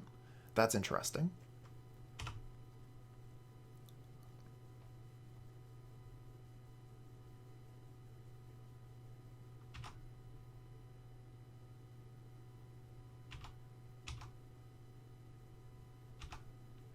Okay, so we're at 12 here. They've almost surmounted our life lead. Okay, so we get the Flickerwisp. So if we flicker their spirit token, the Batterskull is grounded. And that seems to be really realistically the only target. The Stoneforge Mystics aren't going to find anything else. We've already lost our Batterskull, and Sophie is out of the deck. And Skyclave isn't really going to target anything of value on this board. The Spirit cannot be targeted, Batterskull cannot be targeted. So the only things we could hit with Apparition would be the Stoneforge Mystics. Alright, so we're just going to go ahead and put the Flickerwisp out, and we'll get rid of their Spirit token. Then we can attack for 3.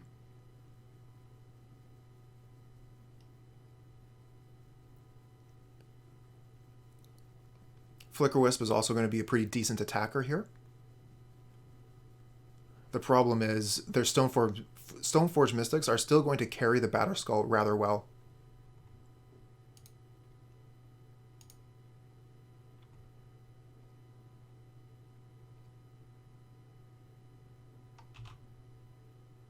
Don't use Apparition. You should. Card is really good. Card is super good.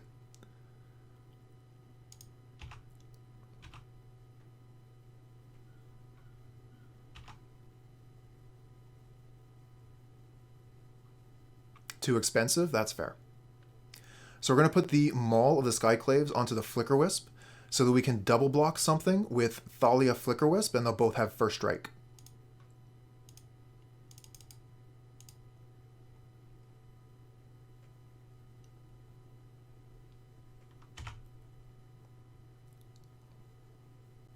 So we have 6, 7, 8. We have enough mana to move the Maul back and forth every turn, so that we can attack and defend with our best creatures.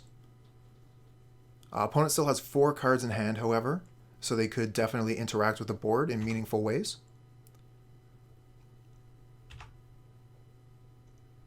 Okay, here's a 5/6.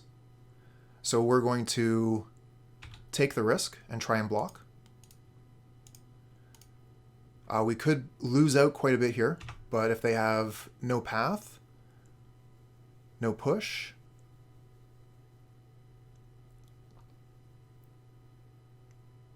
No, they obviously have something.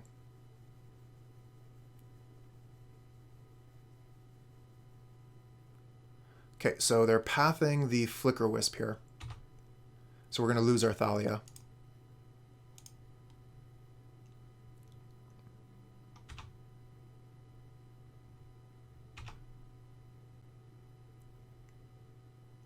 That was our big way to deal with the Stoneforge Mystic here.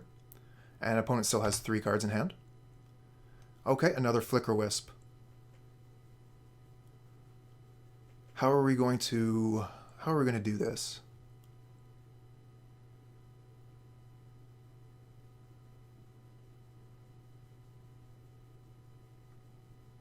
No equipment left.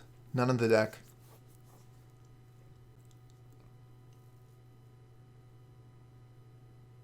If we flicker the Stoneforge Mystic, the Batterskull falls off. They'll have to re-equip it. Yeah, equip gives first strike. But we don't have enough first strike damage to kill the Stoneforge Mystic anymore because the Thalia is off the board.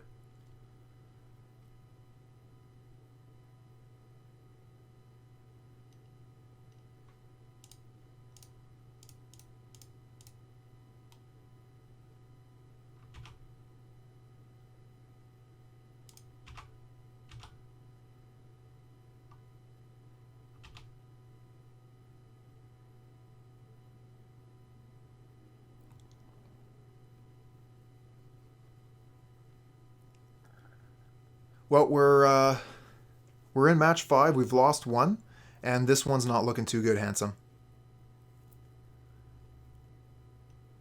So I think we're going to end up with a 3-2 here.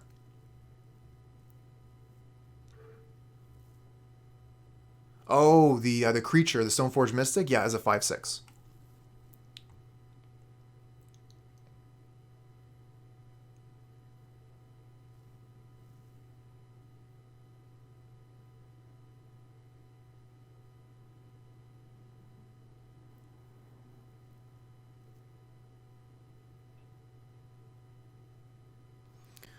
All right, so I'm going to play the Flickerwisp, and I think I'm going to bounce the Maul of the Skyclaves so that I can equip it to something, and then trade 2 for 1 for their Stoneforge.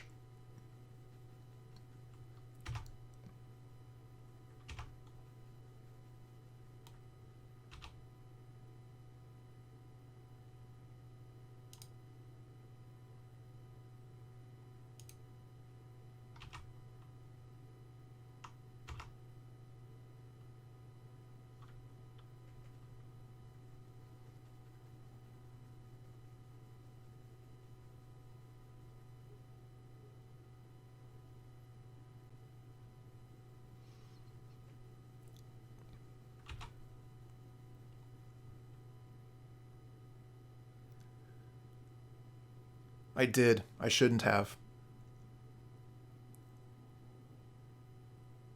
There was no reason to. Could have just tapped the extra planes. So then we could have used it.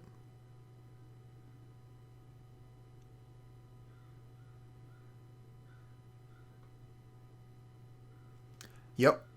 That's for sure. And opponent still has cards in hand. Tidehello Sculler. Well, that's not very good from the opponent.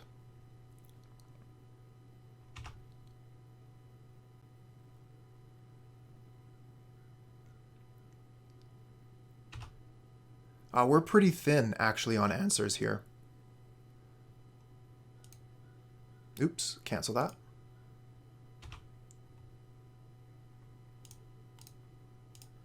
Okay, so we need another 3. So yeah, we have to block with Flickerwisp as well.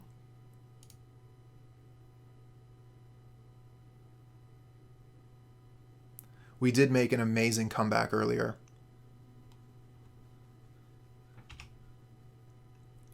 Okay, so we can get one of those Mystics off the board, but we had to 2 for 1 ourselves here, and the opponent has 2 more creatures ready to equip with the Batterskull. So we've still got a ways to go. Apparition lets us take a Mystic off the battlefield, for example. Okay, here's another handler for the Batterskull.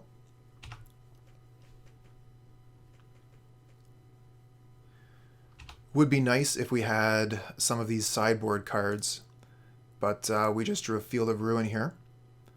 So let's see here. Champ is pro-black, so they can't attack with the Sculler.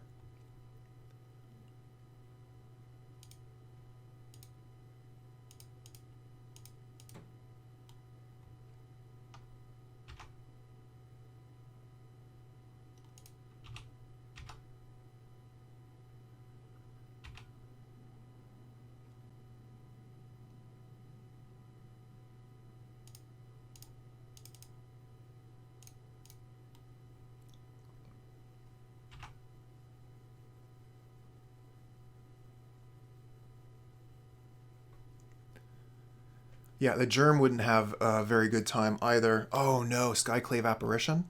Okay, that's basically GG.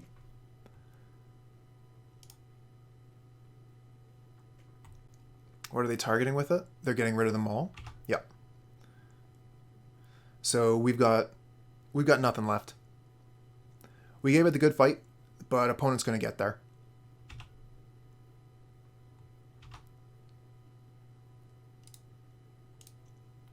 If we had put Winds of Abandon into the deck, we would still have something to draw to. But this looks more like a control deck. I didn't realize that there were going to be so many creatures.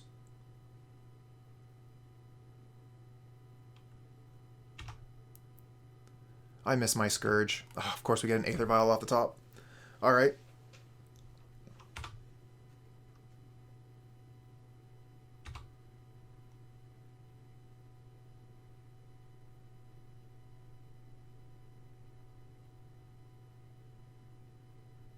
Okay, Inquisition takes our Aether Vial, whatever. Does make sense that they've been holding discard spells this whole time. We've been pretty much empty-handed.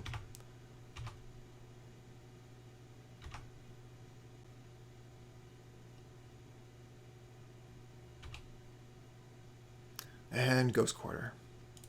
Deck is serving us up a bunch of lands here. We are quite flooded.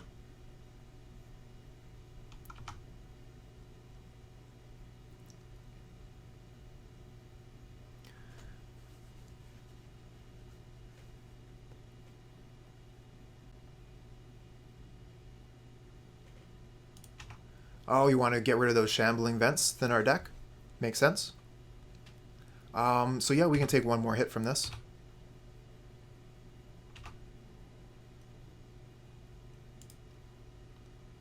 We should have a couple more planes in our deck.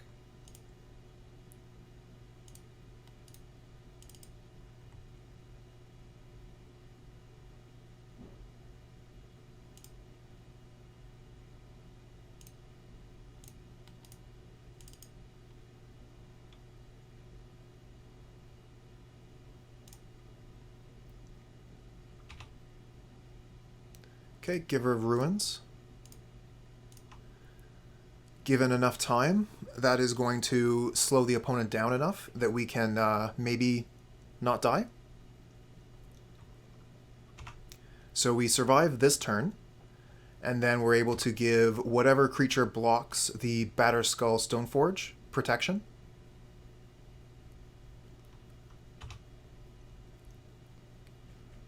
So they're attacking in with everything now. Okay, so how do we have to block here? We need to keep some things back. Champion can block Sculler. And then we can have Stoneforge Mystic block Stoneforge Mystic, and then we just take the 2.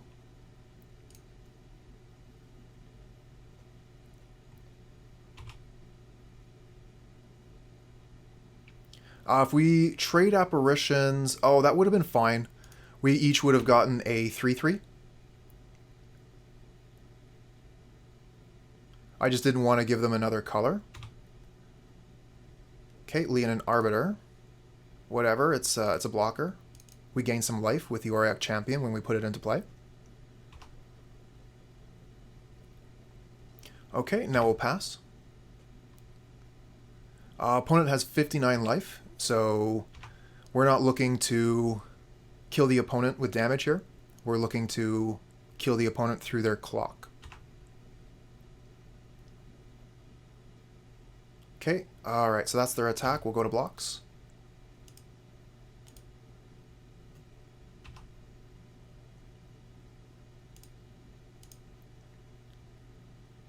They do. They do have more cards than us. So we could get milled out.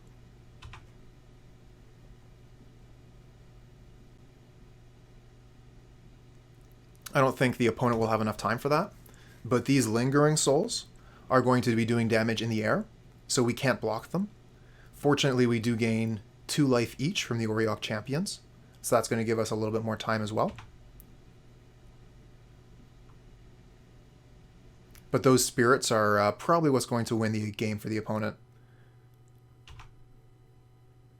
Okay, we just get a Sunbaked Canyon.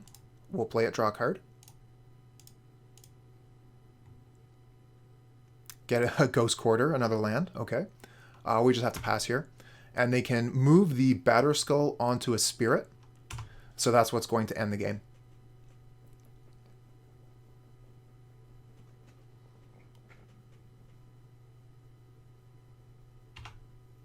One, two, three, four, five.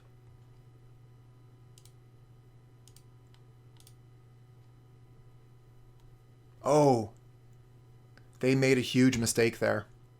They should not have allowed us to Ghost Quarter their land without tapping it. Now they cannot move their Batterskull to a Spirit this turn.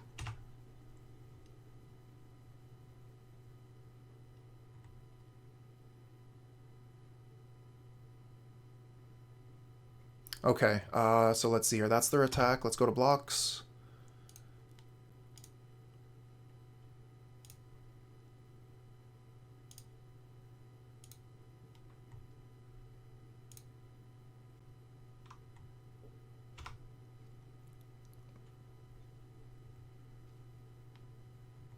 Field of Ruin.